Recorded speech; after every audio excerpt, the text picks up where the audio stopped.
அது ஒரு புகைவண்டி நிலையம். அங்கே ஒருத்தர் காலார நடந்து வந்துக்கிட்டு இருந்தார். அவர் தன்னுடைய வீட்டில் உட்காந்து ரொம்ப நேரம் எழுதுவார். எழுதுகிற நேரம் போக மற்ற நேரங்களில் தம்முடைய சொந்த வயல்களில் வேலை பார்ப்பார். அது முடிஞ்சதை என்ன பண்ணுவார்னா, பக்கத்தில் இருக்கிற புகைவண்டி நிலையத்துக்கு போவார். அங்கே கொஞ்சம் நேரம் அப்படியே காலார நடந்து வருவார். இது அவருடைய அன்றாட வழக்கம். அன்னைக்கு அது மாதிரி தான் அவர் நடந்து வந்துக்கிட்டு இருக்கிறார். அந்த சமயத்தில் அங்கே நடைமேடையில் ஒரு அம்மையார் நின்றுட்டு இருக்கிறாங்க. இவரை கண்டதும் கையை தட்டி கூப்பிட்டாங்க. இங்கே கொஞ்சம் வர முடியுமா அப்படின்னாங்க. இவர் போனார். என்னங்கன்னு விசாரித்தார். அந்த அம்மையார் விவரம் சொன்னார். ஐயா, நானும் என்னுடைய வீட்டுக்காரரும் இங்கே வந்தோம். அதுவும் நிற்கிதே, அந்த ரயிலில் ஏறி ஊருக்கு போகணும். என்னுடைய வீட்டுக்காரர் அதுவும் அந்த உணவு விடுதிக்கு போயிருக்கார், இன்னும் வரல. அவர் வர்றதுக்குள்ளே ரயில் புறப்பட்டுரும் போல இருக்கு. நீங்கள் ஓடி போய் அவரை அழைச்சிக்கிட்டு வர முடியுமா அப்படின்னு கேட்டாங்க. சரின்னார் இவர். உடனே அந்த அம்மா தன்னுடைய கணவர் எப்படி இருப்பார் அப்படிங்கிற அடையாளங்களை கொஞ்சம் சொல்லி அனுப்புனாங்க. போய் தேடிட்டு இருக்க வேண்டாமேங்கிறதுக்காக. பார்க்குறதுக்கு இப்படி இருப்பார், இந்த மாதிரி ஆடை அணிஞ்சிருப்பார் அப்படின்னு விவரமாக சொன்னாங்க. அதை இவர் கவனமாக கேட்டுக்கிட்டார். நீங்கள் போய் அழைச்சிட்டு வாங்க, வந்த உடனே உங்களுக்கு உண்டான கூலியையும் கையோடு கொடுத்து விட்றேன் அப்படின்னாங்க அந்த அம்மா. இவர் போனார். அந்த அம்மா சொன்ன அடையாளங்களை வச்சு அவர் வீட்டுக்காரரை கையோடு கூட்டிகிட்டு வந்துட்டார். கொண்டுட்டு வந்து அந்த அம்மா கிட்ட ஒப்படைச்சார். உடனே அவரும் ஏற்கனவே சொன்ன பிரகாரம் அவருக்கான கூலி பணத்தையும் கொடுத்தாங்க. அவரும் எதுவும் மறுப்பு சொல்லாமல் அதை வாங்கிக்கிட்டார். வாங்கிக்கிட்டு திரும்பினார். அந்த சமயத்தில் எதிரில் வந்த ஒருத்தர் அவர் அடையாளம் கண்டுபிடிச்சிக்கிட்டார். அவங்க ரெண்டு பேரும் பேசிக்கிறது இவங்க காதில் விழுந்தது. அப்போ தான் இவங்களுக்கு அது புரிஞ்சுது. இவங்கக்கிட்ட கூலி வாங்கினவர் யாருன்னா, அவர் தான் பேரறிஞர் லியோ டால்ஸ்டாய் அப்படிங்கிறது புரிஞ்சுது அவங்க ரெண்டு பேரும் பேசிக்கிறத வச்சு. ரஷ்ய நாட்டின் மிகப்பெரிய ஞானி லியோ டால்ஸ்டாய், சோவியத் நாட்டின் ஈடு இணையற்ற இலக்கிய மேதை. இது தெரிஞ்ச உடனே அந்த அம்மா அவர்கிட்ட ஓடினாங்க. ஐயா, உங்களுக்காக நான் கூலி கொடுத்தேன், நான் பெரிய தவறு பண்ணிவிட்டேன் அப்படின்னு சொல்லி வருத்தப்பட்டாங்க. பரவாயில்ல, ஆனால் நீங்கள் எனக்கு கொடுத்த கூலி பணத்தை நான் திருப்பி கொடுக்க மாட்டேன். ஏன் தெரியுமா, அது நான் உழைச்சி பெற்ற தொகை அப்படின்னார். யாருக்குமே அதிக மகிழ்ச்சியை தரக்கூடிய பணம் எதுன்னு கேட்டால், அது அவங்க உழைப்புக்கு ஊதியமாக கிடைக்கிற பணம் தான். நம்ம ஆட்கள் சில பேருக்கு உழைக்காமல் கிடைக்கிற தீய வழியில் வருகிற பணம் கூட மகிழ்ச்சியை கொடுக்கும். ஒரு பெரிய தொழிற்சாலை, அதோட முதலாளி கடுமையான ஒரு கட்டுப்பாடு விதிச்சிருந்தார். அது என்ன கட்டுப்பாடுன்னா, இந்த தொழிற்சாலைக்கு உள்ள யாரும் சிகரெட்டு பிடிக்கக்கூடாது அப்படிங்கிறது தான். ஒரு நாள் இந்த முதலாளி தன்னுடைய தொழிற்சாலையை சுற்றி பார்த்துக்கிட்டு வரார். அப்போது ஒரு இளைஞன் உள்ள சிகரெட்டு பிடிச்சிக்கிட்டு இருந்தான். அதை பார்த்து விடுறார். அவ்வளவுதான், அவருக்கு கோபம் வந்துட்டுது. உடனே உதவியாளரை கூப்பிட்டார். அதோ பாரு, அந்த சிகரெட்டு பிடிச்சிக்கிட்டு இருக்கிறானே, அவன் கணக்கை முடித்து வெளியில் அனுப்பி வச்சிரு அப்படின்னு உத்தரவு போட்டார். அது பிரகாரம் உடனே அவனை அழைச்சிட்டு போய் கணக்கு பார்த்து சம்பள பாக்கி அப்புறம் உதவித்தொகை எல்லாத்தையும் மொத்தமாக கையில் கொடுத்து வெளியில் அனுப்பி வச்சுட்டாங்க. அவன் பணத்தோடு வெளியில் வந்தான். ஏதோ யோசனை பண்ணபடியே நின்றுக்கிட்டு இருந்தான். அவன், என்னப்பா யோசிக்கிற அப்படின்னாரு எதிரில் வந்தவர். இவன் சொன்னான், ஒன்றும் இல்லை, என்னோட நண்பன் ஒருத்தனை பார்க்கறதுக்காக உள்ளே போனேன். பேர் என்னன்னு கேட்டுவிட்டு ஒரு 50,000 ரூபா பணத்தையும் கொடுத்து வெளியில் அனுப்பி வச்சுட்டாங்க. அதுதான் ஏன்னு புரியல, யோசனை பண்ணிகிட்டு இருக்கிறேன் அப்படின்னு நானா இவன். அதனால் நாம் உழைச்சி சம்பாதிக்கிற பணம் தான் உயர்வு, சும்மா வர்ற பணம்லாம் மகிழ்ச்சியை தராது அப்படிங்கிறத புரிஞ்சுக்கணும். அப்பேற்பட்ட ஞானி ரஷ்ய மேதை அவர் பாருங்க, அந்த பணத்தை வாங்கின பணத்தை திருப்பி கொடுக்க மாட்டேன்னு விட்டார்.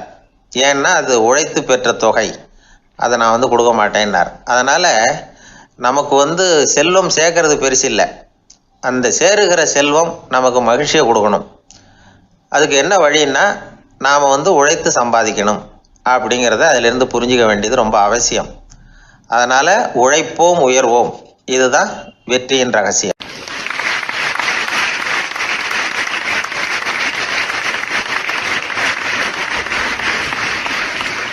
அந்த காலத்துல எல்லாம் படிக்கிறதுங்கிறது எப்படி தெரியுமா, குருகுல வாசம் செஞ்சு படிக்கணும். ஆசிரியருங்கிறவர் ஆசிரமத்தில் இருப்பார். அங்கே போய் அவருக்கு தொண்டுகள் செய்யணும், துணிகள்லாம் துவைச்சி போடணும், தூங்கும்போது காலை பிடிச்சி விடணும். புழுக்கமாக இருந்தால் விசிறி மட்டை எடுத்து விசிறணும். அப்படியே அப்பப்போ அவர் சொல்லிக் கொடுக்குற பாடத்தையும் கற்றுக்கணும். அவர் சொல்லிக் கொடுக்குற பாடங்களை ஓலைச்சுவடிகளில் எழுதிக்கணும். இதுதான் குருகுல வாசம்ங்கிறது. இப்போ மாதிரிலாம் கிடையாது. ஆக குருகுல வாசம்ங்கிறது மனசையும் பண்படுத்தும், அறிவையும் பண்படுத்தும். அப்படி ஒரு பயிற்சி அது. அந்த காலத்தில் பஞ்சபாண்டவர்கள் ஒரு குருகுலத்தில் படிக்க போனாங்களாம். ஏற்கனவே அங்கே ஒரு 15 பேர் இருந்திருக்கிறாங்க. இவங்களையும் சேர்த்து மொத்தம் 20 பேர். எல்லாரும் ரொம்ப ஆர்வத்தோடு அங்கே தங்கி படிச்சுக்கிட்டு இருக்கிறாங்க. 2 வருஷம் ஓடி போச்சு. எல்லாரும் ஊருக்கு திரும்ப வேண்டிய நேரம். ஆசிரியர் ஒவ்வொருத்தராக கூப்பிட்டார்.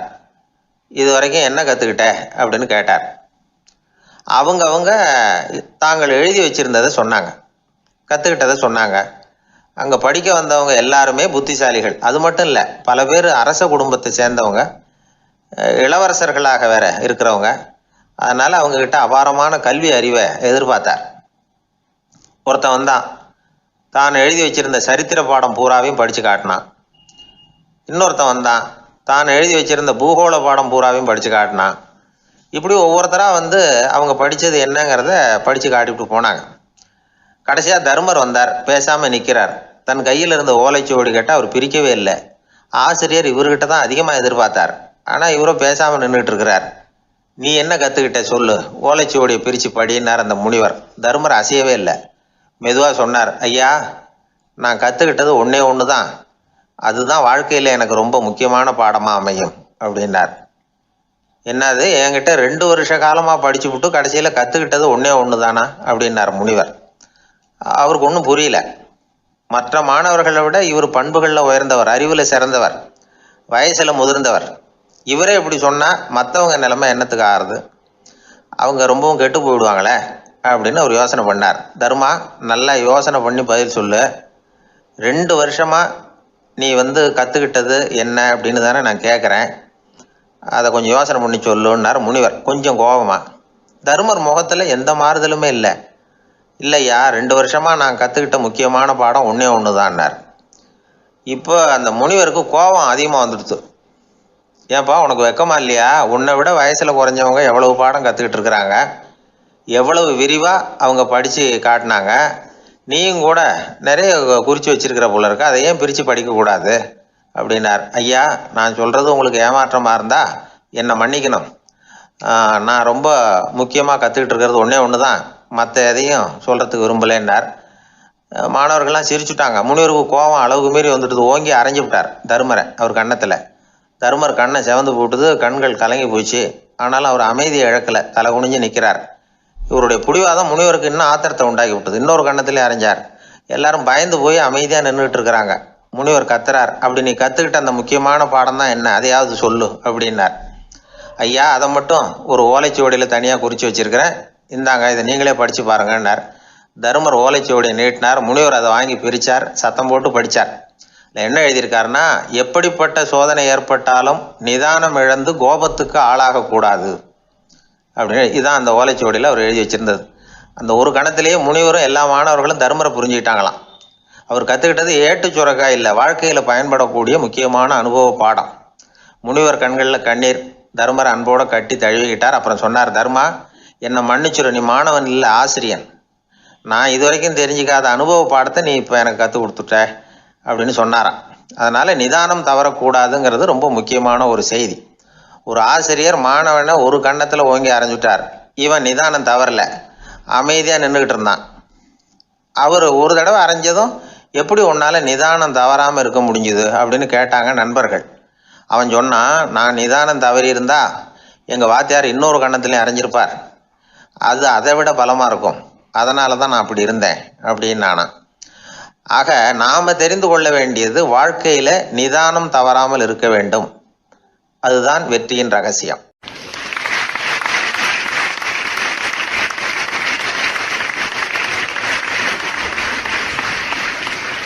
ஒரு ஆள் அசையாமல் கிடக்கிறார். அவர் இருக்காரா போயிட்டாராங்கிறத எப்படி முடிவு பண்ணுறோம்? அவர் மூக்குக்கு முன்னாடி புறங்கையை வச்சு பார்க்குறோம், மூச்சு வருதா இல்லையா அப்படிங்கிறத கண்டுபிடிக்கிறதுக்காக. மூச்சுங்கிறது அவ்வளவு முக்கியமான ஒரு விஷயம். சுவாசம் இல்லைன்னா எதுவுமே இல்லை. நம்ம பூமி இருக்க அது கூட சுவாசிக்குதுங்கிறத சோவியத் விஞ்ஞானிகள் கண்டுபிடிச்சிருக்கிறாங்க. பூமிக்கு மேலே இருக்கிற மண் அடுக்கில் காற்றில் உள்ள ஆக்சிஜன் ஆக்சிகரணம் அடையுது அப்படின்னு தான் இதுவரைக்கும் எல்லாரும் நம்பிக்கிட்டு இருந்தாங்க. ஆனால் இப்போ என்ன கண்டுபிடிச்சிருக்கிறாங்கன்னா, அந்த ஆக்சிஜன் பூமிக்குள்ளே 1 கிலோமீட்டர் ஆழம் வரைக்கும் ஊடுருவி போகுதான். பூமிக்குள்ளே 2 பக்கமும் பல கிலோமீட்டர் வரைக்கும் பரவுதான். பூமிக்குள்ளே இருக்கிற நீர்நிலை அடுக்குகள் தான் நுரையீரல் செய்கிற வேலையை செய்யுதான். நம்ம உடம்புல நுரையீரல் இல்லைன்னா ஒன்றும் நடக்காது. ஒரு மரத்தை தலைகீழாக தொங்க போட்டால் எப்படி இருக்கும் அப்படி யோசிச்சு பாருங்கள். அப்படி தான் இதுவும் நுரையீரலும் அப்படி தான் இருக்கும். வலது பக்கம் ஒன்று, இடது பக்கம் ஒன்று. வலது பக்கம் நுரையீரல் கொஞ்சம் பெருசாக இருக்கும். நுட்பமான நரம்பு குழாய்கள் அதில் இருக்கும். கோடிக்கணக்கான நுண்ணிய குழாய்களை வச்சுக்கிட்டு தான் அது வேலை செய்யுது. 25 கோடி குழாய்கள் இருக்கும். அதை அப்படியே முழுசாக பிரித்து பரப்புனா ஒரு டென்னிஸ் கோர்ட்டில் பாதி பரப்பளவு இருக்குமா. நுரையீரல் நிறம் கருஞ்சிவப்பு தான். புகை அதிகமாக உள்ளே போச்சுன்னா அது கருப்பாயிடுது. காற்றுல உள்ள பிராணவாயுவை இது இழுத்து எடுத்துக்கிட்டு ரத்தத்தை சுத்தப்படுத்துகிற முக்கியமான வேலையை இது செய்யுது. அசுத்த காற்றை வெளியில் அனுப்பி வச்சுருது. ஒருத்தர் வேகமாக ஓடி வர்றார், அவருக்கு மூச்சு இறைக்கும். பயங்கரமாக எதையாவது பார்த்து விடுறார், உடனே மூர்ச்சி ஆகிடுவார். இது மாதிரி சமயங்களில் வேறு எந்த தூண்டுதலும் இல்லாமல் நுரையீரல் தானாகவே இயங்கும். இப்படி ஒரு அவசியம் ஏற்படுறப்போ இயக்கத்தை தூண்டி விடுற முக்கியமான இணைப்பு மூளைக்கு கீழே முதுகு எலும்புக்கு மேற்பகுதியில் இருக்குது. அது உடனே சுவாசத்துக்கு அவசர உதவியை கொடுக்குது. இப்போ ஒருத்தர் பேசாமல் உட்காந்துருக்கார். இந்த சமயத்தில் அவருக்கு 1 பங்கு காற்று தேவைப்படுதுன்னு வச்சுக்கோங்க. அவர் எழுந்திரிச்சு நடக்கும் பொழுது 1.5 மடங்கு தேவைப்படும். ஓடினார்னா 3 மடங்கு தேவைப்படும். படுத்துருக்கிறப்ப 1/2 மடங்கு தான் தேவைப்படும். இதுக்கு நிமிஷத்துக்கு 16 தடவை மூச்சு விட்டாகணும். இப்படி சாதாரணமாக உள்ளே இழுக்கிற காற்று கொஞ்சம்தான் இருந்தாலும் இது மாதிரி 8 மடங்கு காற்றை உள்ளே இழுத்து வச்சுக்கிற சாமர்த்தியம் நுரையீரலுக்கு இருக்குதான். தண்ணி, நுண்கிருமிகள், ரசாயன பொருள் இப்படி எது உள்ளே போனாலும் நுரையீரல் சமாளிச்சுக்கும். 30 வருஷமாக விடாத புகை பிடிக்கிறவர் தொடர்ந்து உள்ளே அனுப்பி வைக்கிற புகையை கூட சமாளிக்குதுன்னா பார்த்துங்களேன். உள்ளே போகிற புகை நுட்பமான சுவாச முடிச்சுகளை அழிச்சு விடுது. கறி புகை அது மேலே படிஞ்சு உபயோகம் இல்லாமல் பண்ணிவிடுது. ஆனாலும் தேவைக்கு அதிகமாக 8 மடங்கு கூடுதலாக சுவாச முடிச்சுகள் நம்ம உடம்புக்குள்ளே இருக்கிறதுனால சமாளிக்க முடியுது. சமாளிக்க முடியலன்னா சில சமயம் மூச்சு திணறும். அதை ஒரு எச்சரிக்கையாக எடுத்துக்கிட்டு புகை பிடிக்கிற பழக்கத்தை விட்டுடணும். அதுதான் நல்லது. ஆனால் அப்படி யார் விடுறது? இணை பிரியாத 2 நண்பர்கள் இருந்தாங்களாம். 2 பேரும் விடாமல் சிகரெட்டு குடிக்கிறவங்க. அதில் ஒருத்தன் செத்து போட்டான். இன்னொருத்தன் அதுக்கப்புறம் 2 சிகரெட்டாக குடிக்க ஆரம்பித்தானா. ஏன் இப்படி பண்ணுறேன்னு கேட்டிருக்காங்க. நான் 1 சிகரெட்டு தான் குடிக்கிறேன். செத்து போன என்னுடைய ஃப்ரெண்டு இருக்கானே, செத்து போனவன், அவனுக்காக இன்னொரு சிகரெட்டு குடிக்கிறேன் அப்படின்னு நானா. இது ரொம்ப ஆபத்து, விட்டுடு அப்படின்னு சொல்லியிருக்காங்க. சரின்னு ஒத்துக்கிட்டான்.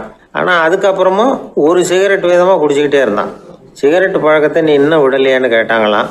அந்த பழக்கத்தை நான் எப்போவோ விட்டுட்டேன், இப்போ நான் குடிக்கிறது என் ஃப்ரெண்டுக்காக அப்படின்னு நானா. இவங்கெல்லாம் எப்படி திருந்துறது?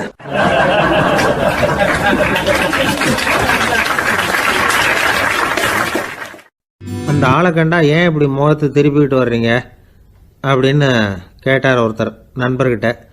எலெக்ஷனில் அவன் எதிர்த்து நின்னவன் சார், என்ன அவங்ககிட்ட நமக்கு என்ன பேச்சுவார்த்தை அப்படின்னாரான் ரொம்ப கோபமாக இவர். சரி, அந்த ஆள் யாருன்னு கேட்டேன்.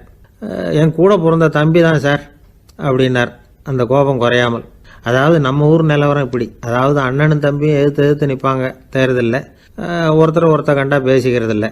ஆனால் இங்கிலாந்தில் எப்படி தெரியுமா? அங்கே ஒரே மேடையில் போட்டி போடுற 2 வேட்பாளர்களும் பேசுவாங்களாம், பட்டிமன்றம் மாதிரி.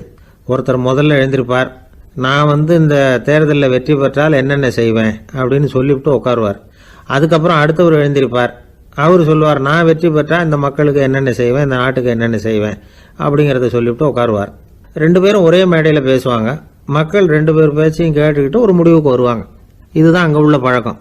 இங்கே அப்படி இல்லை. இங்கே ஒருத்தர் பார்த்தாவே முகத்தை திருப்பிக்கிறது. ஒரு தடவை இது மாதிரி ஒரு கூட்டம் நடந்துகிட்டு இருக்கு அங்கே வெளிநாட்டில் தான். நேரத்துக்கு சரியாக ஒரு வேட்பாளர் சேரலை. இது இங்கிலாந்தில் நடந்த நிகழ்ச்சி. அப்புறம் என்னாச்சுன்னா, ஒருத்தர் வந்துட்டார், இன்னொருத்தர் சேரலை. அப்புறம் உடனே அந்த ஒருத்தர் வந்தவர் பேச ஆரம்பிச்சிட்டார். அதாவது அந்த இன்னொருத்தர் சார்பாகவே பேசிட்டாராம். அதாவது அவர் வரல, நான் அவர் சார்பாக நான் பேசிடுறேன். அதாவது அவர் ஜெயிச்சுட்டா அவர் என்னென்ன செய்வார் இந்த நாட்டுக்கு அப்படின்னு சொல்லி அவர் பக்கத்தில் உள்ள நியாயத்தை எடுத்து இவரே சொல்லிட்டாராம்.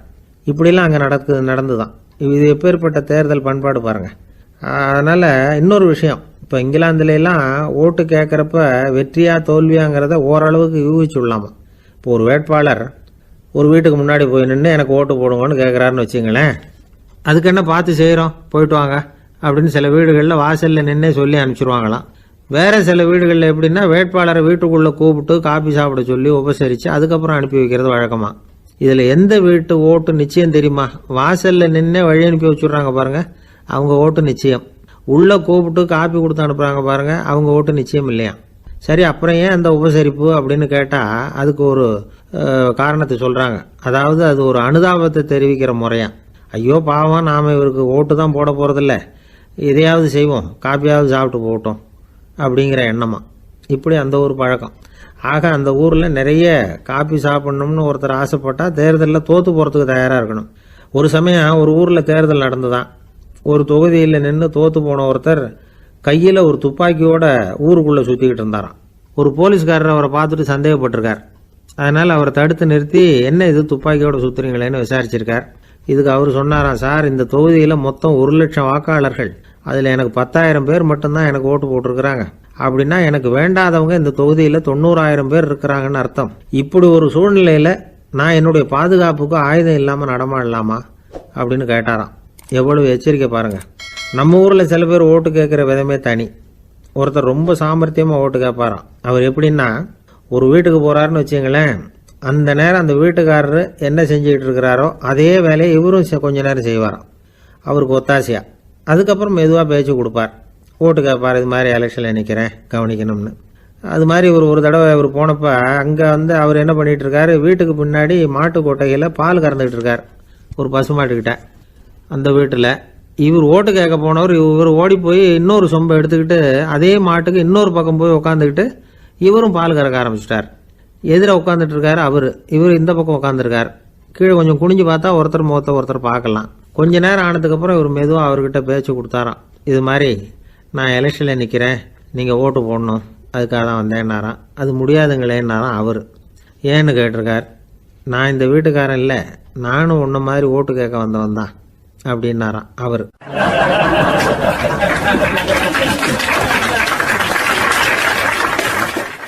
வாய் விட்டு சிரிச்சா நோய் விட்டு போகும் அப்படின்னு சொல்றது உண்டு.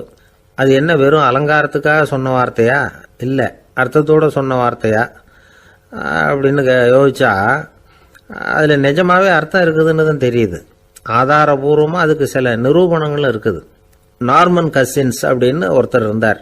அவர் ஒரு அமெரிக்க பத்திரிகை ஆசிரியர். அவருக்கு ஏதோ ஒரு விதமான அழற்சி நோய், இன்ஃப்ளமேஷன் டிசீஸ். அது டாக்டர்கள்லாம் அதுக்கு என்ன விதமான வைத்தியமும் கிடையாது அப்படின்னு சொல்லி பல இதெல்லாம் பார்த்துட்டு கடைசியாக சொல்லிவிட்டாங்க, அதுக்கு வைத்தியமே இல்லைன்ட்டாங்க. டாக்டர்கள் தான் சொல்லிவிட்டாங்களே, அதனால் இது இப்படியே இருந்துட்டு போகட்டும் அப்படின்னு விட்டுற வேண்டியது தானே. ஆனால் அவர் அப்படி நினைக்கல. உடனே அவர் என்ன பண்ணார்னா, ஆஸ்பத்திரி ரூமை காலி பண்ணார். ஹோட்டலில் போய் ஒரு ரூம் எடுத்துக்கிட்டார். அங்கே போனார். தினமும் அவருக்கு பிடிச்ச தமாஷான படங்களை எல்லாம் டிவியில் போட்டு பார்த்துக்கிட்டு இருந்தார். சிரிப்பு வரக்கூடிய புத்தகங்களை எல்லாம் படித்தார். கொஞ்ச நாள் ஆச்சு, அவருக்கு இருந்த தொந்தரவு குணமாக ஆரம்பிச்சிட்டுது. இதை கேள்விப்பட்ட உடனே பழைய டாக்டர்கள்லாம் ஓடி வந்தாங்க. ஓடி வந்து பார்க்குறாங்க, அவர் உடம்பை சோதனை பண்ணி பார்க்குறாங்க. பார்த்தா அவர் உடம்பு குணமாகறதுக்கு உதவியாக இருந்தது சிரிப்பு தான் அப்படிங்கிறத விஞ்ஞானபூர்வமாக அவங்க ஒத்துக்கிட்டாங்களாம். இருந்தாலும் சிரிப்பு எந்த முறையில் எந்த விதத்தில் உதவி பண்ணுது அப்படிங்கிறத இன்னமும் சரியாக புரிஞ்சிக்க முடியல. ஆனாலும் ஒரு சில விஷயங்கள் மட்டும் புரியுது. அது என்னன்னா, சிரிப்பு சுவாசத்தை மேம்படுத்துது, ரத்த அழுத்தத்தை குறைக்குது, உடம்பு குணமாகறதுக்கே உரிய சில ஹார்மோன்கள் அதிகமாக உருவாகி வர்றதுக்கு வழி செய்யுது. இந்த அளவுக்கு தான் சிரிப்போட செயல்பாட்டை நாம் புரிஞ்சிக்க முடியுது. இருந்தாலும் இதை பற்றி கண்டுபிடிக்க வேண்டியது இன்னமும் ஏராளமாக இருக்குது. அதையெல்லாம் விவரமாக கண்டுபிடிக்கிற வரைக்கும் நாம் காத்துக்கிட்டு இருக்க வேண்டியதில்லை. இப்போவே தாராளமாக சிரிக்கலாம். அதில் என்னத்துக்கு சிக்கணும், காசா பணமா? சிரிப்புன்னா ஹாஹான்னு சத்தம் போட்டு சிரிச்சாதான் உடம்புக்கு நல்லதுன்னு இல்லை. லேசான புன்னகை கூட உடம்புக்கு நல்லது செய்யுமா. லேசாக புன்னகை பூத்தா அந்த சமயத்தில் நாம் எப்படி ஆகுது, நம்ம உடம்பு பூரா அமைதி அடையுதான். இதையும் ஆதாரபூர்வமாக கண்டுபிடிச்சி தான் சொல்கிறாங்க. எப்போவாவது மனசு சங்கடமாக இருக்கிறப்போ கொஞ்சம் முயற்சி பண்ணி முகத்தில் புன்னகையை கொண்டுக்கிட்டு வந்து பாருங்கள். அதோட சுகம் உங்களுக்கு அனுபவித்து பார்த்தா தான் தெரியும். கண்ணும் உதடும் மலரும் பொழுது இருக்கிற ஆனந்தமே ஆனந்தம் அப்படிங்கிறாங்க அனுபவித்து பார்த்தவங்க. வாழ்க்கையில் நாம் தமாஷா இருக்கணும்னா அதுக்கு சில வழிகளையும் அவங்க சொல்லி வச்சிருக்கிறாங்க. முதல்ல நீங்கள் உற்சாகமாக இருக்கிறவங்க கூடவே அதிகமாக பழகணும், அவங்க கூடவே அதிக நேரம் இருக்கிறது மாதிரி பார்த்துக்கணும். அழுது வடிகிறவங்ககிட்டயே இருக்கக்கூடாது, அவங்கள அவாய்டு பண்ணுங்க, அவங்கள விட்டு விலகி வந்துடுங்க. உங்கள் முன்னாடி இருக்கிறவர் எப்பவும் மூஞ்சியை தொங்க போட்டுக்கிட்டே இருக்கிறவராக இருந்தால் கொஞ்ச நாளில் உங்கள் முகமும் அப்படியே ஆகிடுமா, ஜாக்கிரதையாக இருக்கணுமா. ரெண்டாவது, எடுத்ததுக்கெல்லாம் சீரியஸ் ஆகிடக்கூடாது, எதையும் நிதானமாக யோசிக்கணும். அடுத்தவங்க நம்மளை மதிக்கணுங்கிறதுக்காக நாம் பகட்டாக நடந்துக்கிறதுக்கு ஆசைப்படக்கூடாது. உங்களுக்கு பிடிச்ச தமாஷான வீடியோ படங்கள், புத்தகங்கள் இதையெல்லாம் லிஸ்ட்டு போட்டுக்கிட்டு முடிஞ்ச அளவுக்கு வாங்கி சேர்த்து வீட்டுக்குள்ளேயே ஒரு லைப்ரரி உண்டாக்கிக்கலாம். ஒரு பெரிய பிஸ்னஸ்மேன், ரொம்ப வெற்றிகரமாக பிஸ்னஸ் பண்ணுறவராம். அவர் எப்படின்னா அடிக்கடி ரயிலில் பிரயாணம் பண்ணுறப்போ நியூஸ் பேப்பரை வச்சுக்கிட்டு ரொம்ப சுவாரஸ்யமாக படிச்சுக்கிட்டே போகிறான். நியூஸ் பேப்பரில் அப்படி என்ன சுவாரஸ்யமான விஷயம் அப்படின்னு எட்டி பார்த்தா அதுக்குள்ளே ஒரு காமிக் புஸ்தகத்தை வச்சுக்கிட்டு படிச்சுக்கிட்டு இருப்பாராம். என்னங்க அப்படின்னு கேட்டால், என் மனசு லேசாக இருக்கிறதுக்கு இது ரொம்ப உதவியாக இருக்குது அப்படிம்பாரான். அது ஒரு பக்கம் இருக்கட்டும். சிரிப்புன்னா எல்லா விதமான தமாஷும் உடம்புக்கு நல்லதுன்னு நினச்சிடக்கூடாதான். ஜேம்ஸ் கரோல் அப்படிங்கிற அமெரிக்க உளவியல் நிபுணர் என்ன சொல்கிறார் தெரியுமா? அடுத்தவங்களை குறை சொல்கிறது, கேலி பண்ணுறது, நையாண்டி பண்ணுறது, இது மாதிரியான நகைச்சுவையெல்லாம் நல்லது செய்கிறது இல்லைங்கிறார் அவர். அடுத்தவங்களை தொந்தரவு பண்ணாத ஜோக்குகள் தான் எப்பவும் நல்லது. யாராவது ஜோக்கு சொன்னால் தாராளமாக சிரிக்கணும். ஒருத்தர் வந்தார், இன்னொருத்தரை கூட அழைச்சிக்கிட்டு என்கிட்ட காட்டினார். அவர் தன்னுடைய முகத்தை ரொம்ப சீரியஸாக வச்சுக்கிட்டு இருந்தார். என்னங்க விஷயம் அப்படின்னு விசாரித்தோம். வந்தவர் எங்களை பார்த்து சொன்னார், சார், இவர் கூட ஒரு பெரிய ப்ராப்ளம்னார். என்னன்னு, ஏதாவது ஒரு ஜோக்கு சொன்னால் உடனே சத்தம் போட்டு சிரிக்க ஆரம்பிச்சுடுறார் சார் அப்படின்னார்.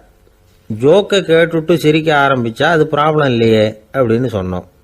சிரிக்க ஆரம்பிக்கிறது ப்ராப்ளம் இல்லை சார், ஆனால் அப்படி ஆரம்பிக்கிற சிரிப்பை அதுக்கப்புறம் நிறுத்தவே மாட்டேங்கிறார். நாள் கணக்கில் அது பாட்டுக்கு போயிட்டு இருக்கு, அதுதான் ப்ராப்ளம் அப்படின்னார் அவர்.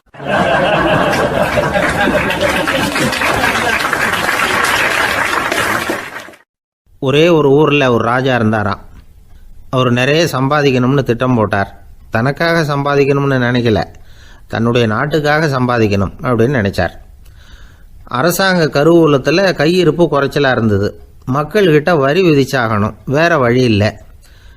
ஆனாலும் அந்த ராஜா மக்கள் கஷ்டப்படக்கூடாது அப்படின்னு நினைக்கிறவர். மக்கள் வரியையும் கட்டணும், அதே நேரத்தில் அவங்க சிரமப்படவும் கூடாது. இதுக்கு தகுந்த மாதிரி ஒரு திட்டம் போட்டார். அது பிரகாரம் என்ன பண்ணார்னா, அந்த நாட்டில் ஒரு 3 பெரிய குளங்களை தோண்டினார்.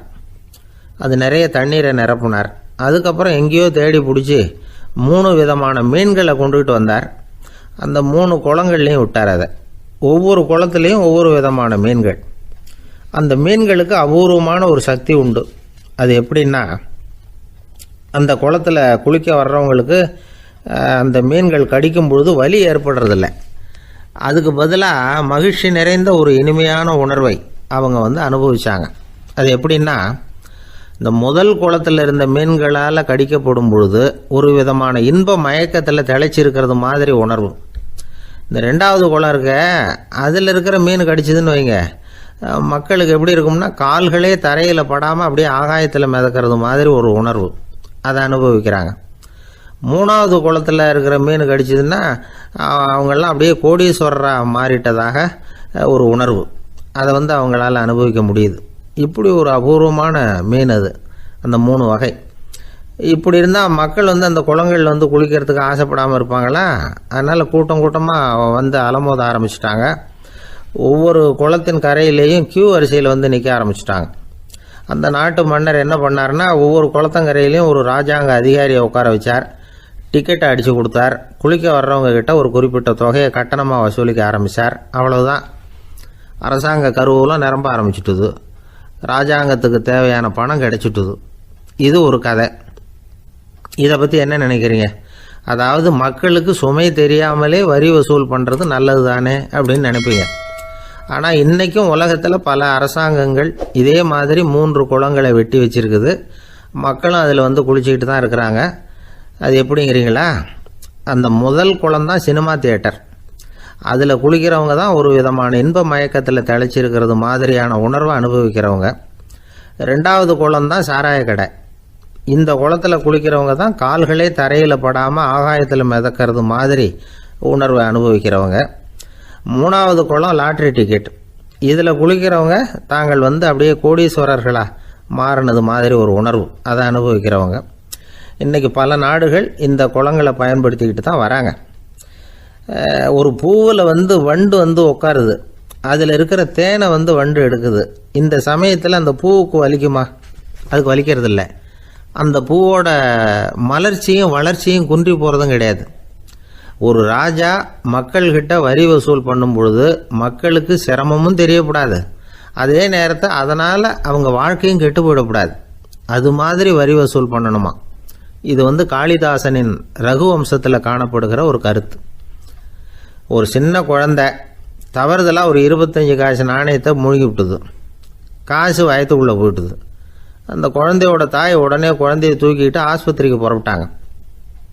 அப்போ அந்த பக்கமாக ஒருத்தர் வந்தார் தெருவில். என்ன விவரம்னு கேட்டார். இவங்க சொன்னாங்க, குழந்தை காசை முழுகிட்டுது, அதுதான் அவசரமாக ஆஸ்பத்திரிக்கு தூக்கிட்டு ஓடுறேன் அப்படின்னாங்க. அவர் சொன்னார், கவலைப்படாதம்மா, உடனே இப்படி கொடுங்க குழந்தைய அப்படின்னு கையில் வாங்கினார். ஒரு கையில் அந்த குழந்தையோட கால் 2ஐயும் பிடிச்சி தலைகீழாக தூக்கி பிடிச்சார். இன்னொரு கையால் அந்த குழந்தையோட வயத்தில் குறிப்பாக ஒரு இடத்துல அப்படியே தேடி அந்த சுட்டு விரலால் ஒரு இடத்துல பொட்டுன்னு தட்டினார். உடனே காசு அந்த குழந்தையோட வாய் வழியாக வெளியில் விழுந்துட்டுது. காசை எடுத்துக்கிட்டு இருந்தாங்கம்மா உங்கள் குழந்தை அப்படின்னார். ரொம்ப நன்றிங்க, நிச்சயமாக நீங்கள் ஒரு டாக்டராக தான் இருக்கணும், என்னுடைய யூகம் சரிதானே அப்படின்னாங்களாம் அந்த அம்மா. அதுக்கு அவர், இல்லைங்க, நான் ஒரு இன்கம் டேக்ஸ் ஆஃபீஸர், வருமான வரி அதிகாரி அப்படின்னு சொல்லிவிட்டு போனாராம்.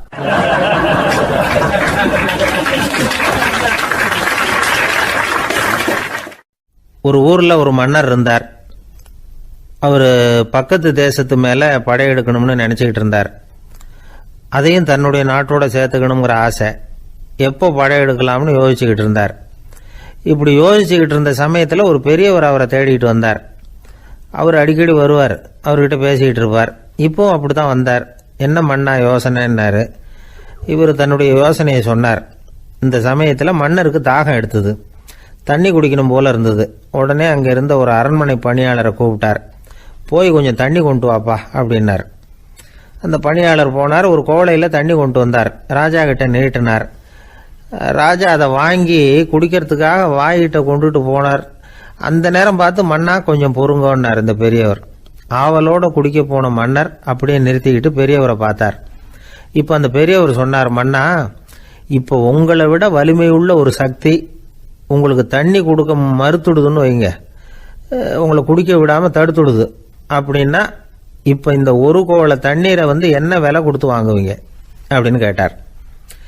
இப்போ எனக்கு இருக்கிற தாகத்துக்கு என்னுடைய அரசாங்கத்தில் பாதியையாவது கொடுத்து இந்த தண்ணியை வாங்கிறதுக்கு தயங்க மாட்டேன்னார் அவர். சரி, இப்போ அந்த தண்ணியை குடிங்கன்னார் பெரியவர். மன்னர் ஆவலோடு அந்த தண்ணியை குடித்து முடித்தார். அதுக்கப்புறம் கொஞ்ச நேரம் தன்னுடைய படையெடுப்பை பற்றி சொல்லிக்கிட்டு இருந்தார்.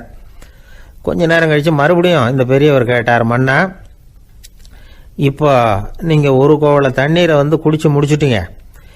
இப்போ அந்த தண்ணீர் உங்கள் உடம்பை விட்டு வெளியில் வரக்கூடிய பாதை அடப்பட்டு போச்சு அப்படின்னு வச்சுங்க, அதை வெளியேற்றுவதற்காக நீங்கள் எவ்வளவு செலவழிப்பீங்க அப்படின்னு கேட்டார். மன்னர் யோசனை பண்ணார். அப்படி ஒரு நிலைமை ஏற்பட்டு போச்சுன்னா என்னுடைய அரசாங்கம் பூராவையும் அதுக்கு ஈடாக தர்றதுக்கு கூட தயங்க மாட்டேன்னார். இப்போ அந்த பெரியவர் சொன்னார், எந்த அரசாங்கத்தின் மதிப்பு ஒரு கோவள தண்ணீர் அளவுக்கு கூட இல்லையோ அந்த அரசாங்கத்தை அடையணுங்கிற பேராசையில் மனிதர்கள் தங்களுடைய சகோதரர்கள் கூடவே சண்டை போட்டுக்கிறாங்களே, அதில் ஏதாவது அர்த்தம் இருக்குதா அப்படின்னாராம். மன்னருக்கு இப்போ தான் அர்த்தம் புரிஞ்சுதான். மனசில் தெளிவு உண்டாச்சு. தன் மனசுக்குள்ளே உண்டான வெறியை விரட்டி அடிச்சு விட்டார். அதுக்கப்புறம் நிம்மதியாக ஆட்சி புரிஞ்சார். இப்படி ஒரு கதை. உயிருக்கு என்ன விலை கொஞ்சம் யோசனை பண்ணி பாருங்கள்.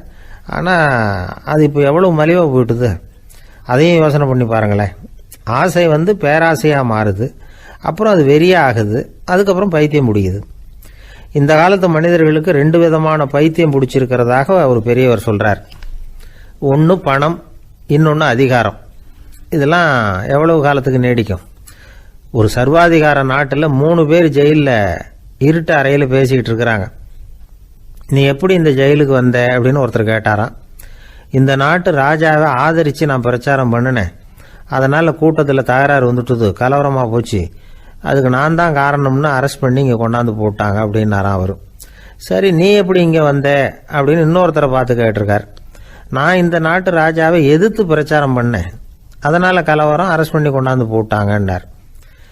சரிப்பா, நீ எப்படி அங்கே வந்த அப்படின்னு மூணாவது ஆளை பார்த்து இவங்க கேட்டாங்களாம். இதுக்கு அந்த ஆள் மெதுவாக வெளிச்சத்துக்கு வந்து நான் தான் இந்த நாட்டு ராஜா அப்படின்னாராம்.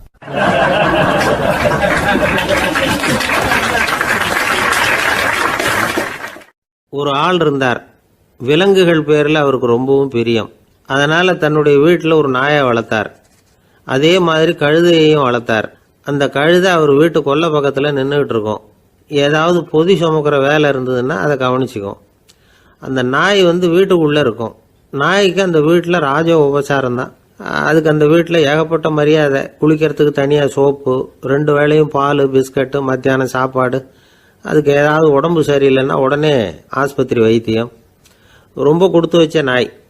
அந்த வீட்டு தலைவர் வெளியில் அப்படியே நடைப்பயிற்சி போனால் கூடவே இதுவும் போகும்.